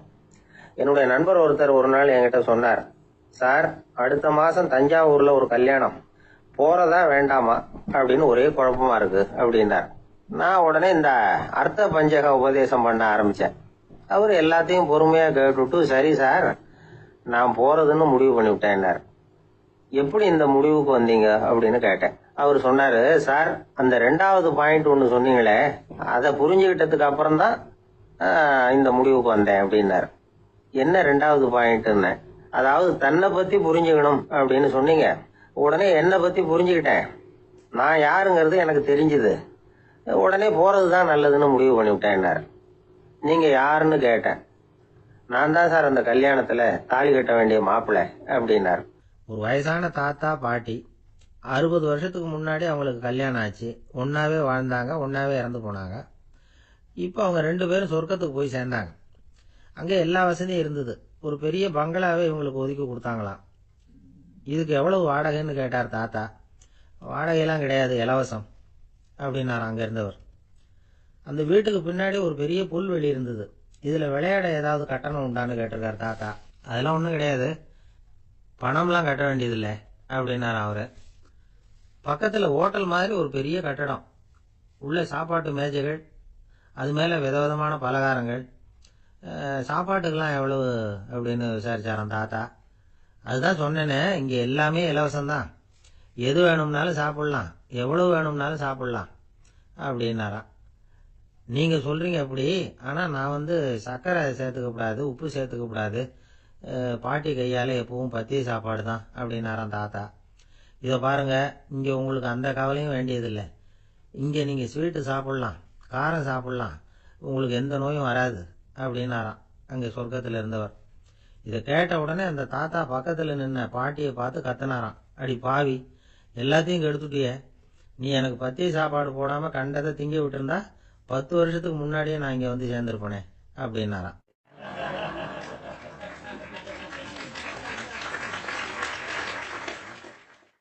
ஒரு சன்னியாசி, அவரு ஒரு நாள் ஒரு கனவு கண்டாராம். அந்த கனவுல அவர் சொர்க்கத்துக்கு போறார். அங்க ஒரு பெரிய திருவிழா நடந்துகிட்டு இருக்குது. எங்க பார்த்தாலும் அலங்கார வளைவுகள், வண்ணமயமான விளக்குகள், பாதைகள் பூரா மலர்கள், எல்லா கட்டடங்களும் ஒளிமயம். அவ்வளவு கோலாகலமா பிரம்மாண்டமா அந்த திருவிழா நடந்துகிட்டு இருக்குது. அது என்ன திருவிழாங்கிறது இந்த சன்னியாசிக்கு புரியல. அங்க எதிரில் வந்துகிட்டு இருந்த ஒருத்தரை நிறுத்தி, என்ன விசேஷம் இங்க அப்படின்னு விசாரிச்சாராம். உனக்கு தெரியாத விஷயம், இன்னைக்கு இறைவனுக்கு பிறந்த நாள், அதை தான் எல்லாரும் சேர்ந்து கொண்டாடுறோம். இதுக்காக பிரம்மாண்டமான ஊர்வலம் ஒன்று வரப்போகுது, இறைவனே அந்த ஊர்வலத்துல கலந்துகிறார் அப்படின்னாரு அவரு. உடனே அந்த சன்னியாசி ஒரு மரத்து நிழல்ல ஒதுங்கி நின்றுகிட்டார். ஊர்வலம் வந்துகிட்டு இருக்குது. முதல்ல ஒரு குதிரை வந்துகிட்டு இருக்கு, அது மேல ஒருத்தர் உட்காந்துருக்கிறார். அவருக்கு பின்னாடி நிறைய பேர் கூட்டமா வந்துகிட்டு இருக்கிறாங்க. இவ்வளவு கூட்டம் இவர் பின்னாடி வருதே, யார் இவரு அப்படின்னு கேட்டார். ஒரு மதத்தின் பெயரை சொல்லி, இவர் அந்த மதத்தின் தலைவர், அவரை பின்பற்றுகிற மக்கள் கூட்டம் பின்னாடி வந்துகிட்டு இருக்குது அப்படின்னு விவரம் சொல்லியிருக்கிறாங்க. இவங்களுக்கு அடுத்தபடியா இன்னொரு குதிரையில ஒருத்தர் வந்துகிட்டு இருக்கிறார். அவருக்கு பின்னாடி ஏகப்பட்ட கூட்டம். இவர் யாருங்க அப்படின்னு கேட்டிருக்காரு சன்னியாசி. அங்க இருக்கிறவங்க விவரம் சொல்லியிருக்கிறாங்க. இன்னொரு மதத்தின் பெயரை சொல்லி, இவர் அந்த மதத்தினுடைய தலைவர், அவர் வழியை பின்பற்றுகிறவர்கள் அவர் பின்னாடி கூட்டமா வந்துகிட்டு இருக்கிறாங்க அப்படின்னு இருக்காங்க. இப்படி ஒவ்வொருத்தரா குதிரை மேல வந்துகிட்டே இருக்கிறாங்க. அவங்கள பின்பற்றியும் ஒவ்வொரு கூட்டம் வந்துகிட்டே இருக்குது. அந்த பெரிய ஊர்வலம் அது பாட்டுக்கு போயிட்டு இருக்குது. கடைசியா அது முடிஞ்சது ரொம்ப நேரம் கழிச்சு. அதுக்கப்புறம் கொஞ்ச நேரம் கழிச்சு ஒரு வயசான ஆள் குதிரை மேல வந்துகிட்டு இருக்கிறார். ஆனா அவருக்கு பின்னாடி யாருமே இல்லை. அவர் பரிதாபமா தனியா வந்துகிட்டு இருக்கிறார். அவர் அந்த ஊர்வலத்தை சேர்ந்தவரா இல்லையாங்கிறதே தெரியல. இவர் யாரு, இவர் ஏன் இப்படி தனியா வந்துகிட்டு இருக்கிறார் அப்படின்னு கேட்டிருக்காரு அந்த சன்னியாசி. என்னது இப்படி கேக்குறீங்க, இவர் தான் கடவுள், இவருக்காக தான் இன்னைக்கு இந்த ஊர்வலமே நடக்குது, இவருக்கு தான் இன்னைக்கு பிறந்த நாள், முன்னாடி போற ஊர்வலம் பூரா இவருடைய பிறந்த நாளை கொண்டாடுறதுக்காக தான் அப்படின்னு இருக்காங்க. இதை கேட்டதும் அந்த சன்னியாசிக்கு திடுக்குன்னு தூக்கி போட்டிருக்கு. இது வரைக்கும் கனவு கண்டுகிட்டு இருந்தவர் மூச்சுக்கிட்டார். அதுக்கப்புறம் தான் யோசிச்சு பார்த்திருக்கார். உண்மைதான், மக்கள் எல்லாரும் பக்தி மார்க்கத்துல போறதா நினைச்சுக்கிட்டு பாதை மாறி போயிட்டு இருக்கிறாங்க. கடவுளை பின்பற்றுவதாக நினைக்கிறாங்க பக்தர்கள், ஆனா கடவுளுக்கு பின்னாடி யாருமே இல்லை. இன்னமும் இயல்பா இதை பத்தி யோசிச்சு பார்த்தா, உண்மைக்கு பின்னாடி தான் நான் போய்கிட்டு இருக்கேன் அப்படின்னு நிறைய பேர் சொல்றாங்க. ஆனா அந்த உண்மை அனாதையா போய்கிட்டு இருக்குது. அப்படி ஆயிட்டுது உலகம். இந்த காலத்திலயும் ஒரு ஊர்வலம், ஒரு பெரிய மனுஷருக்கு பிறந்த நாள் விழா. அவர் குதிரை மேல ஏறி முன்னாடி போயிட்டு இருக்கிறார். அவருக்கு பின்னாடி ஒரு 100 பேர் தொண்டர்கள், அவங்க பாட்டுக்கு போறாங்க. எல்லாம் பணம் கொடுத்து ஏற்பாடு பண்ணவங்க, எல்லாம் பணம் வாங்கிட்டு முன்னாடி போயிட்டு இருக்கிறாங்க. கொஞ்ச தூரம் நடந்ததும் கால் வலிக்க ஆரம்பிச்சுட்டுது. ஒவ்வொருத்தரா அப்படியே ஒதுங்க ஆரம்பிச்சுட்டாங்க. அதான் முன்னாடியே பணம் கிடைச்சிட்டுதே, இனிமே ஒதுங்கினா என்னன்னு ஒதுங்கிட்டாங்க. ஒரு கட்டத்துல குதிரையில போறவர் தற்செயலா திரும்பி பாக்குறாரு, பின்னாடி யாருமே இல்லை, எல்லாரும் ஓடி போயிட்டாங்க. ஒரே ஒரு ஆள் மட்டும் ரொம்ப விசுவாசமா பின்னாடி நடந்து வந்துகிட்டு இருந்தான். ஏன்பா நீ மட்டும் வந்துகிட்டு இருக்கிறியே, நீ வீட்டுக்கு போகலையான்னு கேட்டிருக்காரு அவரு. நீங்க அந்த குதிரையையும் அதுக்குள்ள வாடகை பணத்தையும் கொடுத்துட்டீங்கன்னா நானும் போயிடுவேன் அப்படின்னு நானா இந்த ஆள்.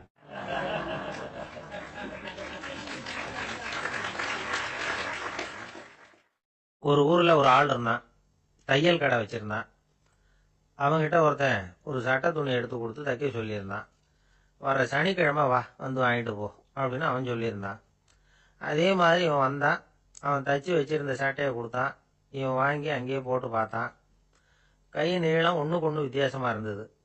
வலது கை இடது பக்கத்தை விட நீளம் குறைச்சலாக இருந்தது. அவன் முணுமுணுக்க ஆரம்பிச்சுட்டான், என்ன இது இப்படி தைச்சுட்டியேன்னு. இதுக்கு அவன் சொன்னான், ஐயையோ இதுக்காகவா சங்கடப்படுறீங்க, வலது கையை மட்டும் கொஞ்சம் உள்ளே இழுத்தாப்புல வச்சுக்கிட்டீங்கன்னா சரியாக போகுது. மற்றபடி அந்த சட்டையில் உள்ள கலை அம்சத்தை கவனிங்க, எவ்வளோ அற்புதமாக தைச்சிருக்கேன் பாருங்க. ஒரு சின்ன குறைய இப்படிலாம் பொருட்படுத்த வேண்டியதில்லை. நான் சொன்னது மாதிரி கையை கொஞ்சம் உள்ளே இழுத்தது மாதிரி வச்சுக்கிட்டு நடந்து போங்க, ஜோராக இருக்கும் அப்படின்னா. அவனும் யோசிச்சு பார்த்தான். சரியான யோசனையாக தான் தோணுச்சு. கொஞ்சம் முயற்சி பண்ணி வலது கையை கொஞ்சம் உள்ளே இழுத்து சட்டை சரியாக இருக்கிறது மாதிரி பண்ணிட்டான். இப்போ மறுபடியும் ஒரு பிரச்சனை.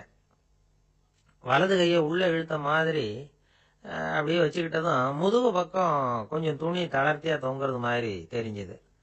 என்ன இது, முதுகு பக்கம் துணி குவிஞ்சுட்டுதே, தொங்குதே அப்படின்னா மறுபடியும், அடடா இதுக்காகவா கவலைப்படுறீங்க, உடம்ப அதுக்கு தகுந்த மாதிரி கொஞ்சம் வளைச்சிக்கிட்டா சரியாக போடுது. இதுக்காக அந்த அழகான தையலை பிரித்து அதில் உள்ள கலை அம்சத்தை கெடுக்கிறதுக்கு என் மனசு இடம் தரல. எவ்வளவுக்கு தளர்த்தியாக இருக்கோ அவ்வளவுக்கு கொஞ்சம் உடம்ப வளைச்சி அப்படி குனிஞ்சது மாதிரி போங்க போதும் அப்படின்னா. அதுவும் நல்ல யோசனையாக தான் பட்டுது இவனுக்கு. சரின்னு சொல்லிவிட்டு புறப்பட்டான். தெருவில் இறங்கினான். கையை கொஞ்சம் உள்ளே இழுத்தான். உடம்ப கொஞ்சம் முன்னால் வளைச்சான். சட்டைக்கு தகுந்த மாதிரி உடம்ப பண்ணிட்டான். மெதுவாக நடந்து போகிறான். இப்போ எதிரில் இன்னொருத்தன் வரான். இவனை பார்க்குறான். இவன் போட்டிருக்கிற சட்டையை பார்க்குறான். ஆஹா அற்புதம்ங்கிறான். சும்மா சொல்லப்படாது, ரொம்ப நல்லா இருக்குது. நிச்சயமாக இது இந்த ஊர் மேலே தெருவில் இருக்கிற ஒருத்தன் இருக்கானே, அவன் தைச்சதாக தான் இருக்கணும் அப்படின்னா. இதை கேட்டதும் அவனுக்கு ஆச்சரியம். எப்படி அவ்வளவு கரெக்டாக கண்டுபிடிச்சிங்க அப்படின்னு கேட்டிருக்கான். இதுக்கு அந்த வழிபோக்கன்னு சொன்னானான், அவன் ரொம்ப கெட்டிக்காரன். உங்களை மாதிரி உடம்பும் கையும் வளைஞ்சு போன ஒரு ஆசாமிக்கு அவனை தவிர வேற யாராலேயும் இவ்வளவு பொருத்தமான ஒரு சட்டையை தைக்க முடியாது அப்படின்னானா. பாருங்க, அவனுக்காக இவன் அனுசரிக்க போய் இவனோட நிலைமை எப்படி ஆயிடுது பாருங்க. இதே மாதிரி தான் சில சடங்குகளும் சம்பிரதாயங்களும் நம்மளை கோமாளி ஆக்கி விட்டுரும். எதுவாக இருந்தாலும் அதில் அறிவுபூர்வமான அணுகுமுறை அவசியம்.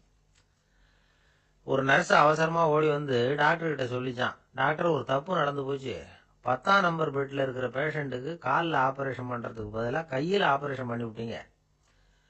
கை ஆப்ரேஷன் பண்ணிக்க வேண்டிய ஆள் 7ஆம் நம்பர் பெட்டில் இருக்கார் அப்படின்னு தான். அதுக்கு ஒரு பதட்டப்படாமல் சொன்னாராம், பரவாயில்ல இவரை தூக்கி 7ஆம் நம்பர் பெட்டில் போட்டுரு அப்படின்னாராம்.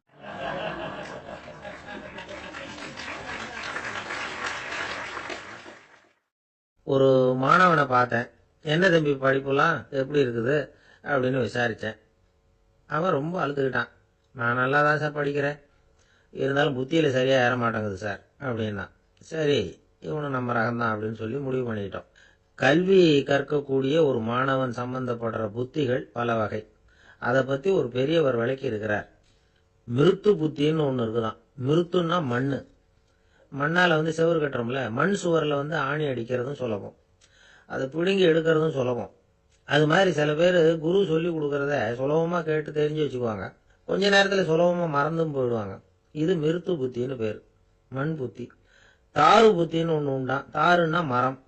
அதில் பச்சை மரத்தில் ஆணி அடிக்கிறது சுலபம், ஆனால் அது எடுக்கிறது கஷ்டம். அது மாதிரி ஆசிரியர்கிட்ட இருந்து கேட்டதை கவனமாக மனசில் பதிய வச்சுக்கிட்டு அதை மறக்காமல் இருக்கிறது தாரு புத்தி. பட்டை மரமாக இருந்தால் அதில் ஆணி அடிக்கிறதும் கஷ்டம், அடிக்கிற ஆணியும் சீக்கிரம் நழுவிடும். அது மாதிரி கேட்குற விஷயம் மனசில் பதியறதும் கஷ்டம். அப்படியே பதிஞ்சாலும் அது நீடிச்சிருக்கிறதும் கஷ்டம், கொஞ்ச காலத்தில் மறந்துடும். இன்னொரு வகை புத்தி ஒன்று உண்டு. அதுக்கு பேர் சிலா புத்தின்னு பேர். சிலான்னா கல். ஒரு கருங்கல்லில் 4 துளையை போட்டு ஒரு துளையில உளிய வச்சு அடித்தா மற்ற துளை வழியாகவும் பிளந்து கல் 2 ஆயிடும். அது மாதிரி சந்தியான இடங்களில் குறிப்பாக ஒரு பொருளை சொன்னால் அதை வச்சுக்கிட்டு மற்றதையும் தெரிஞ்சுக்கிறது, அது சிலா புத்தின்னு பேர். வேணு புத்தின்னா என்ன தெரியுமா? வேணுன்னா மூங்கில். மூங்கில் கணுவில் ஒரு பக்கம் உளிய வச்சு அடித்தா 2 பக்கமும் பிளந்துரும். அது மாதிரி ஒரு செய்தியை கேட்டுக்கிட்டு இருக்கிறப்பவே அதோட முன்பின் தொடர்களையும் தெரிஞ்சுக்கணும், அது வேணு புத்தி. தைல புத்தின்னு ஒன்று உண்டு. தைலம்ங்கிறது எண்ணெய். தண்ணியில் ஒரு துளி எண்ணெயை விட்டால் அது தண்ணி பூரா பரவுது. பரவி கூடுதுல, அது இப்படி பரவுறது மாதிரி ஆசிரியர் சுருக்கமா ஒரு கருத்தை சொன்னா அதை வச்சுக்கிட்டு பூரா விஷயங்களையும் தெரிஞ்சுக்கணும். அது தைல புத்தி. கற்பூர புத்தின்னு ஒன்று கேள்விப்பட்டிருக்கோம். அது எப்படின்னா, கற்பூரம் தீ பட்ட உடனே பிடிச்சிக்கும். ஆசிரியர் சொன்ன உடனே நுண்ணறிவோட பாடங்களை புரிஞ்சுக்கிறது இந்த வகை புத்தி. கரி புத்தின்னு ஒன்று. அது எப்படின்னா, கரியில நெருப்பை வச்சு விசிறிய பிறகு அதுக்கப்புறம் அது கறி நெருப்பாகும். அது மாதிரி காலம்பரை சாயந்தர வேலைகளில் ஆசிரியர் பாடம் சொல்லி கொடுப்பார். அதை கொண்டு புரிஞ்சுக்கிறது இந்த வகை. கதலித்தண்டு புத்தின்னு ஒன்று சொல்லுவாங்க. கதலிங்கிறது வாழை மரம். வாழைத்தண்டில் தீ வைக்கிறது எவ்வளவு சிரமமோ அவ்வளவு சிரமத்தோட கல்வி கற்கிறது கதலித்தண்டு புத்தி. இதை தவிர இன்னும் சில வகையான மாணவர்களை கூட அடையாளம் காட்டுறாங்க. ஆசிரியர் சொன்னதில் நல்லதை மட்டும் எடுத்துக்கிறவன் அன்னம். ஆசிரியர் கிடைச்ச இடத்துல பாடத்தை கேட்டுக்கிட்டு பிறகு தனியாக உட்காந்து சிந்திக்கிறவன் பசு.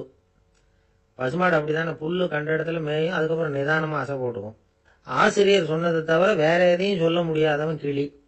பல இடங்கள்ல பாடங்கள் கேட்டு கடைசியில் ஒன்றும் புரியாமல் போறவன் ஆடு.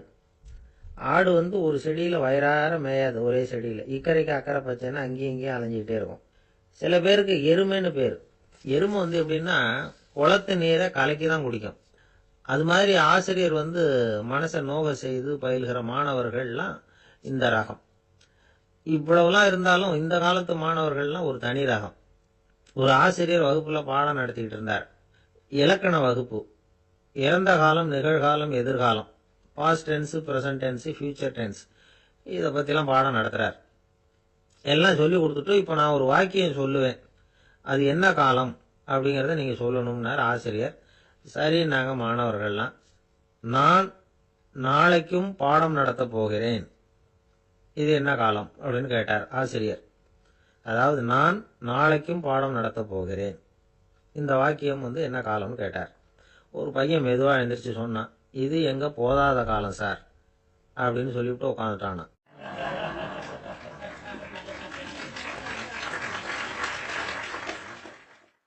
ஒரு ஊர்ல ஒரு பெரிய செல்வந்தர் இருந்தார். பணத்துக்கு பஞ்சம் இல்லை. அதனால இந்த உலகத்துல முடியாத காரியம் எதுவும் இல்லைன்னு நினைச்சார். பணம் இருந்தாலும் அந்த நினப்பு தானா வந்துடும். அதனால இவரும் அப்படி நினைச்சதுல ஒன்றும் தப்பு இல்லை. அந்த ஊருக்கு குருநானக் ஒரு தடவை வந்தார். அவருக்கு இந்த செல்வந்தர் ரொம்ப பிரமாதமா ஒரு வரவேற்பு கொடுத்தார். ஊர் எல்லையிலேயே எங்க வீட்டுக்கு விருந்து சாப்பிட்டுட்டு போகணும்னு கேட்டுக்கிட்டார். அவரும் சரின்னு ஒத்துக்கிட்டார். உடனே தன்னுடைய பங்களாவில் ஒரு பெரிய விருந்துக்கு ஏற்பாடு பண்ணார். குருநானக்கை அழைச்சிட்டு வீட்டுக்கு போனார். உட்கார வச்சார். ஐயா, நான் இந்த ஊர்லயே ரொம்ப பெரிய வசதி உள்ளவன், என்னால் எல்லாம் முடியும். உங்களுக்காக நான் என்ன செய்யணும்னு சொல்லுங்க. எதுவா இருந்தாலும் பரவாயில்ல, எவ்வளவு செலவானாலும் பரவாயில்ல, என்னால் செய்ய முடியும். என்ன செய்யணும்னு சொல்லுங்க, அது போதும், நான் செய்கிறேன் அப்படின்னு நான் ரொம்ப பணிவா. இதை கேட்டதும் குருநானக் சிந்திச்சார் கொஞ்ச நேரம். அதுக்கப்புறம் தன்னோட சட்டை பைக்குள்ள கையை விட்டு ஒரு பழைய ஊசி ஒன்று எடுத்தார். அந்த செல்வந்தர்கிட்ட கொடுத்தார். இதை பாருங்க, இவ்வளவு தூரம் நீங்க கேட்கறதுனால சொல்றேன், எனக்கு நீங்க செய்ய வேண்டிய உதவி இதுதான்னார். ஊசிய கையில வாங்கிக்கிட்டு இதை என்ன செய்யணும் சொல்லுங்க அப்படின்னார் அவரு. நீங்க செய்ய வேண்டியது என்னன்னா, இந்த ஊசியை பத்திரமா வச்சிருக்கணும். நாம 2 பேரும் இறந்து போனதுக்கு பின்னாடி இன்னொரு உலகத்துல நாம சந்திக்கக்கூடிய வாய்ப்பு இருக்குது. அப்ப இந்த ஊசியை என்கிட்ட கொண்டாந்து கொடுக்கணும். இதுதான் நீங்க எனக்காக செய்ய வேண்டிய உதவி அப்படின்னார் குருநானக் லேசா சிரிச்சுக்கிட்டே. இதை கேட்ட உடனே இந்த பெரியவர் முழிக்க ஆரம்பிச்சிட்டார். அது எப்படிங்க, நான் சாகிறப்ப எப்படி இந்த ஊசியை எடுத்துக்கிட்டு இன்னொரு உலகத்துக்கு வர முடியும்னார். ஊசி மாதிரி ஒரு சின்ன பொருளை கூட இந்த உலகத்தை விட்டு நாம போறப்ப எடுத்துட்டு போக முடியாதுங்கிறப்போ உங்களோட செல்வத்தையெல்லாம் எப்படி அங்க எடுத்துட்டு வர போறீங்க அப்படின்னு கேட்டார் குருநானக். அதுக்கப்புறம் தான் இந்த பெரியவர் யோசிக்க ஆரம்பிச்சாராம். குருநானக் சொல்றார், இதை பாருங்க, நாம செய்யற நல்லது கெட்டது தான் கடைசி வரைக்கும் நம்ம கூட இருக்கும். அடுத்தவங்க நல்லா இருக்கணுங்கிறதுக்காக பொருளை செலவு செய்யணும். அப்படி செய்யலைன்னா எந்த பிரயோஜனமும் இல்லை அப்படின்னார். அதுக்கப்புறம் தான் அந்த செல்வந்தரின் அறிவு கண் திறந்துதான். உடனே குருநானக்கை வணங்கினார். ஐயா, என்கிட்ட இருந்த ஆணவம் போயிட்டுது. இனிமே என்கிட்ட இருக்கிற செல்வத்தை நல்ல வழியில செலவழிப்பேன் அப்படின்னாராம். நம்ம கிட்ட இருக்கிற பணம் எப்பவும் நம்ம கூடவே வந்துகிட்டு இருக்காதுங்கிறதுக்கு இது ஒரு உதாரணம். அதுக்காக நாம பணம் சேர்க்கறத பத்தி கவலைப்பட வேண்டியதில்லை, பேசாம படுத்து தூங்கிட்டு இருந்தா போதும் அப்படின்னு இதுக்கு அர்த்தம் பண்ணிக்கப்படாது. முறையான வழியில பணம் சேர்க்கணும், அதை முறையான வழியில செலவு பண்ணணும். அதனால ஏற்படக்கூடிய மன நிறைவு இருக்கு பாருங்க, அது அனுபவிச்சவங்களுக்கு தான் தெரியும். சொர்க்கத்துக்கு போறவங்க இங்க இருந்து பணத்தை எடுத்துட்டு போக முடியாது. ஆனா நம்ம செல்வத்தை இங்க மத்தவங்களுக்கு பயன்பட செய்யுது, அதனால ஏற்படுற புண்ணியம் இருக்கு பாருங்க, அதை எடுத்துட்டு போக முடியுமா. இதுதான் ஆன்மீகவாதிகள்லாம் சொல்ற கருத்து. ஜான் நியூட்டன் ஒருத்தர், அவர் சொன்னார், நான் எப்பவாவது சொர்க்கத்துக்கு போய் சேர்ந்தேன்னா அங்க 3 அதிசயங்களை பார்ப்பேன்னார். என்னன்னு கேட்டாங்க.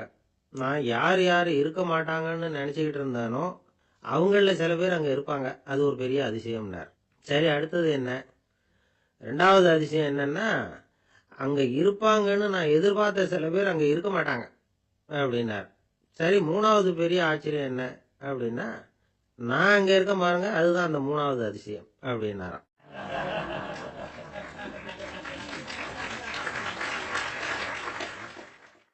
ஒருத்தர் ஓடி வந்தார், இன்னொருத்தரை பார்த்து, சார் உங்க சைக்கிளை ஒரு நாள் இரவல் கொடுங்களேன், பக்கத்து ஊருக்கு போயிட்டு வர வேண்டியிருக்கு அப்படின்னார். இவர் சைக்கிளை கொடுத்து பத்திரமா கொண்டுட்டு போங்கன்னார். சார், இதை பத்திரமா கொண்டு போறேன், கவலையே வேணாம், ஏன்னா இது உங்களோட சைக்கிள் அப்படின்னு நான் நினைக்கல, என்னோட சைக்கிளா நினைக்கிறேன் அப்படின்னார். அதுக்கப்புறம் தான் இவருக்கு உண்மையாவே பயம் வந்துட்டுது. ஏன்னா அவர் சொன்னது மாதிரி அதை தன்னோட சைக்கிளாவே நினைச்சு தள்ளிட்டு போட்டா என்ன பண்றது. எது எதை நம்முடையதா நினைக்கணுங்கிறதுக்கு ஒரு வரையறை இருக்கு. சில பேர் ஆபீஸையே வீடா நினைச்சு விடுறது உண்டு. அப்படிப்பட்டவங்க கூட வீட்டை ஆபீஸா நினைக்கிறது இல்லை. ஏன்னா வீட்டில் இவர் ஆபீஸரா நடந்துக்க முடியறதில்ல. இதெல்லாம் ஒரு பக்கம் இருக்கட்டும், இப்போ விஷயத்துக்கு வருவோம். பொறியியல் மேதை டாக்டர் விஸ்வேஸ்வரய்யா இருந்தார் இல்லையா, பாரத ரத்னா விருதெல்லாம் கொடுத்தாங்களே. ஆபீஸ் வேலை வேற, சொந்த வேலை வேற அப்படிங்கிறதுக்கு ஒரு உதாரணமா இருந்தவர் அவர். மைசூர் மகாராஜா கிட்ட திவானா இருந்தார். அவர் ஒரு நாள் அரசாங்க வேலை காரணமா வெளியூர் போயிருந்தார். ஹாசன்கிற ஊருக்கு பக்கத்துல ஒரு பயண மாளிகை, அங்க தங்கிவிட்டார். ராத்திரி அங்க தங்கி இருந்துட்டு விடிஞ்சதும் ஊருக்கு திரும்புறதாக திட்டம். ராத்திரி தூங்குறதுக்கு ரொம்ப நேரம் ஆயிட்டுது. ரொம்ப நேரம் வரைக்கும் அரசாங்க சம்பந்தப்பட்ட வேலைகளையே பார்த்துக்கிட்டு இருக்கிறார். அரசாங்க ஃபைல்கள் நிறைய இருந்தது. அதையெல்லாம் ஒவ்வொன்றா எடுத்தார், படிச்சு பார்த்தார், பரிசீலனை பண்ணார். அதில் எழுத வேண்டியதை எழுதினார், கையெழுத்து போட்டார். ஒரு வழியா அந்த வேலையெல்லாம் முடிஞ்சுது. அதுக்கப்புறம் என்ன பண்ணார்னா, தன்னுடைய சூட்கேஸை திறந்தார். அதிலிருந்து 2 மெழுகுவத்தியை எடுத்து கொளுத்தி வச்சார். அந்த பயண மாளிகையில அது வரைக்கும் எரிஞ்சுக்கிட்டு இருந்த மின்சார விளக்குகளை அணைச்சுட்டார். அதுக்கு பிறகு அந்த மெழுகுவத்தி வெளிச்சத்துல சில புத்தகங்களை தொடர்ந்து படிக்க ஆரம்பிச்சிட்டார். அந்த பயண மாளிகையில பணியாளரா இருந்தவர் இதை பார்த்துட்டு ஓடி வந்தார். மறுபடியும் மின் விளக்கு போடுறதுக்காக போனார். விஸ்வேஸ்வரய்யா அதை பார்த்துட்டு போட வேணாம்ட்டாராம். இதுவரைக்கும் நான் அரசாங்க அலுவல்களை கவனிச்சுக்கிட்டு இருந்தேன், அதனால மின் விளக்குகள் அப்ப எரிஞ்சதுல தப்பு இல்லை. இப்ப நான் புத்தகம் படிச்சுக்கிட்டு இருக்கேன், இது என்னுடைய சொந்த வேலை, இங்க இருக்கிற மின் விளக்கு அதுக்காக ஏன் எரியணும் அப்படின்னு கேட்டாராம். இப்ப இருக்கிற சில அரசு பணியாளர்கள் கிட்ட இந்த சம்பவத்தை பேச்சோட பேச்சா சொல்லி பார்த்தேன். அவங்களால இதை ஜீரணிக்கவே முடியல. நேர்மை தேவைதான் சார், அதுக்காக அவ்வளவு தூரத்துக்கு அது தேவையா அப்படிங்கிறாங்க. விஸ்வேஸ்வரய்யா அப்படி பண்ணினது தான் ஒரு நேர்மையாளர் அப்படின்னு இந்த உலகத்துக்கு நிரூபிக்கணுங்கிறதுக்காக இல்லை. தான் அப்படி நடந்து காட்டினா தன்னை சுத்தி இருக்கிறவங்களும் அதை கேள்விப்படுறவங்களும் முடிஞ்ச அளவுக்கு பொது வாழ்க்கையில அரசு பணியில நேர்மையை கடைபிடிக்க முயற்சி பண்ணலாமே அப்படிங்கிறதுக்காகத்தான். இப்பவும் சில பேர் இருக்கிறாங்க, இவங்க ஆபீஸ் வேற வீடு வேறன்னு நினைக்கிறது இல்லை, அவ்வளவு உரிமை. ஒருத்தர் அப்படிதான், அவருக்கு அவசரமா 5000 ரூபாய் தேவைப்பட்டது.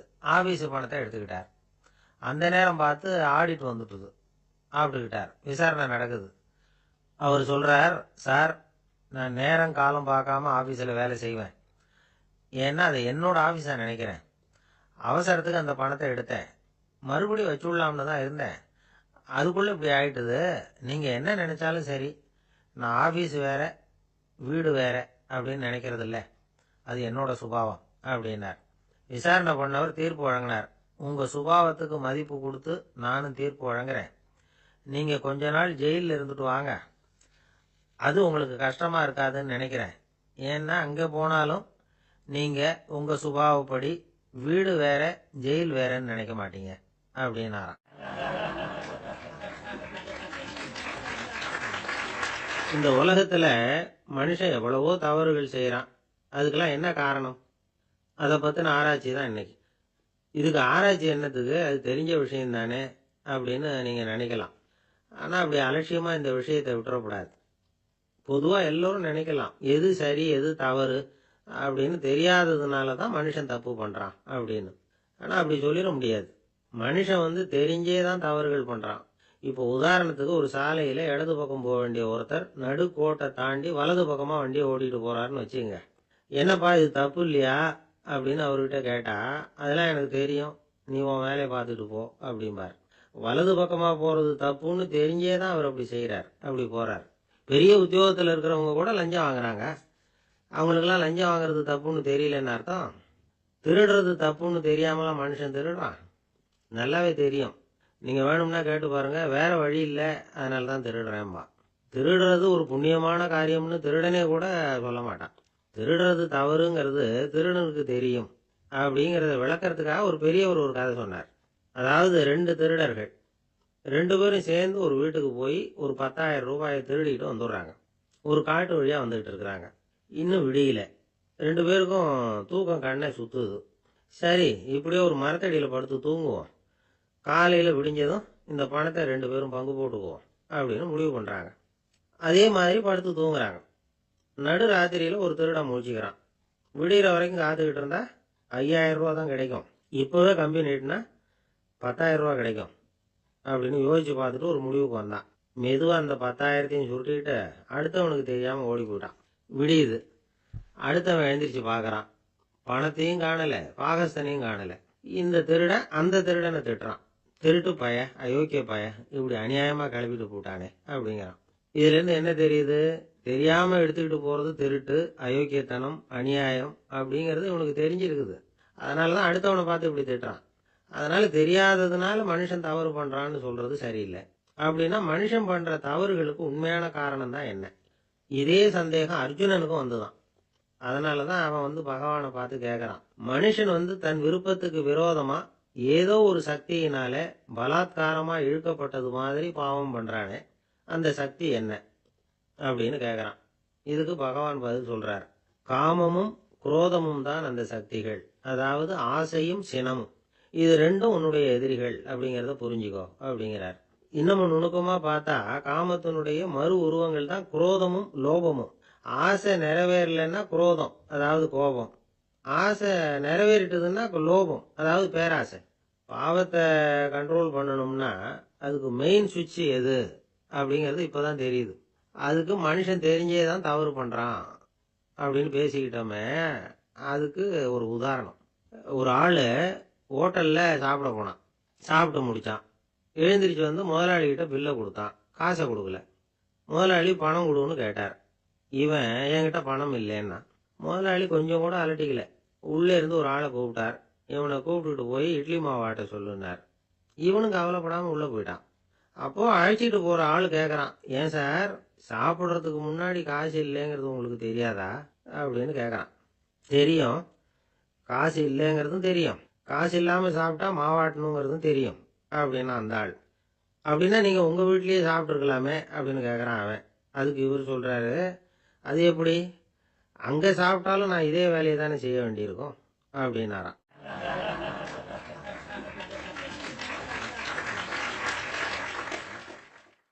நம்மள மாதிரி ஒரு ஆசாமி அவன் நம்மள மாதிரியே கற்பனை பண்ணான்.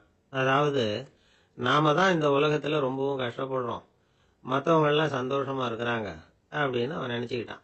அவன் ஒரு நாள் கடவுளை வேண்டிக்கிட்டானா, சுவாமி, இந்த உலகத்துல எவ்வளவோ பேர் இருக்கிறாங்க, ஒவ்வொருத்தருக்கும் ஒவ்வொரு விதமான கஷ்டம் இருக்கலாம், ஒத்துக்கிறேன். இருந்தாலும் எனக்கு அது கொஞ்சம் அதிகமா இருக்கிறது மாதிரி தெரியுது. அதனால நீங்க எனக்காக ஒரு சின்ன உதவி செஞ்சா போதும். அது வேற ஒண்ணும் இல்லை, என்கிட்ட இருக்கிற துயரங்களை இன்னொருத்தர் யாருக்கிட்டையாவது கொடுத்துருங்க, அவர்கிட்ட இருக்கிற துயரங்களை என்கிட்ட மாத்தி கொடுத்துருங்க. ஒரு மியூச்சுவல் டிரான்ஸ்ஃபர், அவ்வளவுதான். அப்படி பண்ணிவிட்டா போதும் அப்படின்னு வேண்டிக்கிட்டானான். அன்னைக்கு ராத்திரியே அவன் ஒரு கனவு கண்டிருக்கான். வானத்திலிருந்து ஒரு குரல் கேட்டிருக்கு. அது என்ன சொல்லிச்சு தெரியுமா? ஏ ஜனங்களே, எல்லாரும் அவங்கவுங்க கஷ்டங்களை ஒரு பையில போட்டு எடுத்துக்குங்க. அப்படி எடுத்துக்கிட்டு நேரா இந்த ஊர் எல்லையில இருக்கிற கோயிலுக்கு சேருங்க அப்படின்னு அந்த குரல். ஆஹா, கடவுள் நம்ம பிரார்த்தனைக்கு செவி சாய்ச்சுட்டார் அப்படின்னு சந்தோஷப்பட்டான் இவன். உடனே என்ன பண்ணா, தன்கிட்ட இருந்த கஷ்டத்தையெல்லாம் ஒரு சாக்கு பையில போட்டு எடுத்துக்கிட்டான். வீட்டை விட்டு வெளியில வந்தான். தெருவில் இறங்கி நடக்கிறான். அங்க பார்த்தா ஏகப்பட்ட பேர் ஆளுக்கு ஒரு பைய தூக்கிட்டு கோயிலுக்கு போயிட்டு இருக்கிறாங்க. சில பேர் மூட்டையா கட்டி தலையில சுமந்துக்கிட்டு போயிட்டு இருக்கிறாங்க. இவன் பார்த்தான். இவனுக்கு ரொம்ப ஆச்சரியமா இருந்தது.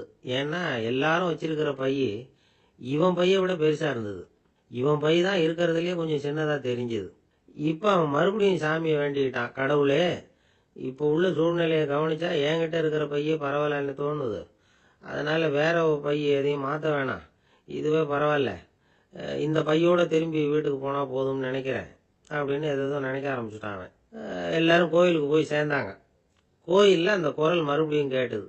எல்லாரும் அவங்கவுங்க பைகளை சுவத்துல தொங்க விடுங்க, திடீர்னு விளக்குகள் அணையும், மணி அடிக்கப்படும், அதுதான் அடையாளம். அந்த சமயத்துல இருட்டுல உங்களுக்கு வேண்டிய பைய நீங்க மாத்தி எடுத்துக்கலாம், தேர்ந்தெடுத்துக்கலாம். வெளிச்சம் இருக்கிறப்பவே உங்களுக்கு பிடிச்ச பைக்கு பக்கமா பார்த்து நீங்க நின்னுக்கலாம் அப்படின்னு சொல்லி விவரம் சொல்லிச்சான் அந்த குரல். அப்படி சொன்னதுக்கு அப்புறம் திடீர்னு விளக்கு அணைஞ்சுது, மணி அடிச்சுது. கொஞ்ச நேரம் கழிச்சு மறுபடியும் விளக்குகள்லாம் எரிஞ்சுது. இப்போ பார்த்தா எல்லாரும் அவங்கவுங்க பையையே கெட்டியா பிடிச்சிட்டு நிக்கிறாங்க. இவனும் அப்படியே நிக்கிறான். இவன் மெதுவா பக்கத்துல நிக்கிறவங்கிட்ட கேட்டானா, ஏன் நீங்க பைய கையிலேயே வச்சிருக்கிறீங்க, செவுத்துல மாட்டலையா அப்படின்னு கேட்டிருக்கான். இல்லப்பா, நீ ஏன் கையிலேயே வச்சிருக்கிறியோ அதே காரணத்துக்காக தான் நாங்களும் வச்சிருக்கிறோம். நம்ம கவலைகளை பத்தி நமக்கு ஓரளவுக்காவது தெரியும். ஆனா மற்றவங்க கவலைகள் நமக்கு பரிச்சயம் இல்லாதவை, பழக்கம் இல்லாதது. அதனால நமக்கு தெரிஞ்ச கவலைகளை சமாளிக்கிறது சுலபம். தெரியாததை சமாளிக்கணும்னா மறுபடியும் ஆரம்பத்துல இருந்து ஆரம்பிக்கணும்.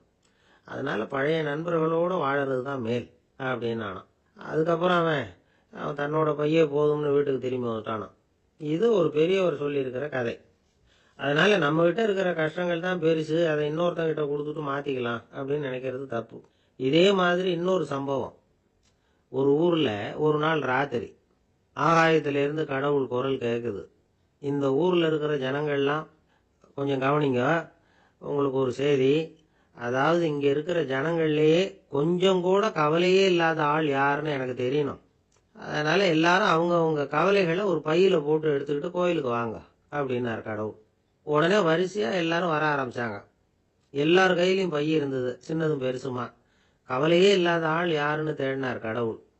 ஒரே ஒரு ஆள் மட்டும் கையில எதுவும் இல்லாம வெறும் கையை வீசிக்கிட்டு ரொம்ப ஜாலியா நடந்து வந்துகிட்டு இருந்தான். கடவுள் அவங்ககிட்ட போனார். ஏன்பா உனக்கு கவலையே இல்லையா அப்படின்னு கேட்டார். எனக்கும் சில கவலைகள்லாம் உண்டு அப்படின்னு அவன். எங்க அதெல்லாம்னு கேட்டிருக்காரு கடவுள்.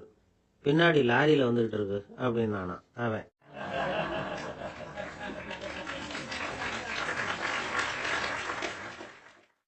சங்கீத வித்வான்கள்ல பல வகை உண்டு. சில குறிப்பிட்ட ராகங்களை பாடுறதுல அவங்களுக்கு பெருமை வர்றது உண்டு. ஆனா ஒருத்தர் இருந்தார், அவரால் ஒரு ராகத்துக்கே பெருமை வந்தது. அந்த ராகத்தை அவர் வாசிச்சு கேட்கணும் அப்படின்னு சொல்லுவாங்க. அது என்ன ராகம்னா தோடி ராகம். சரி, அந்த வித்வான் யாருன்னா அவர் தான் திருவாவடுதுறை ராஜரத்னம் பிள்ளை. பேராசிரியர் கல்கி ஒரு சமயம் தம்முடைய பத்திரிகையில எழுதினாராம். அதை அப்படியே படிக்கிறேன் கேளுங்களேன். ஆகா, ஸ்ரீ ராஜரத்னம் பிள்ளையின் தோடி ஆலாபனையை முதலில் கேட்டபோது அவருடைய கற்பனையை விட்டு தள்ளுங்கள். நம்முடைய மனதில் என்னென்ன இன்பமயமான கற்பனைகள் எல்லாம் உதித்தன.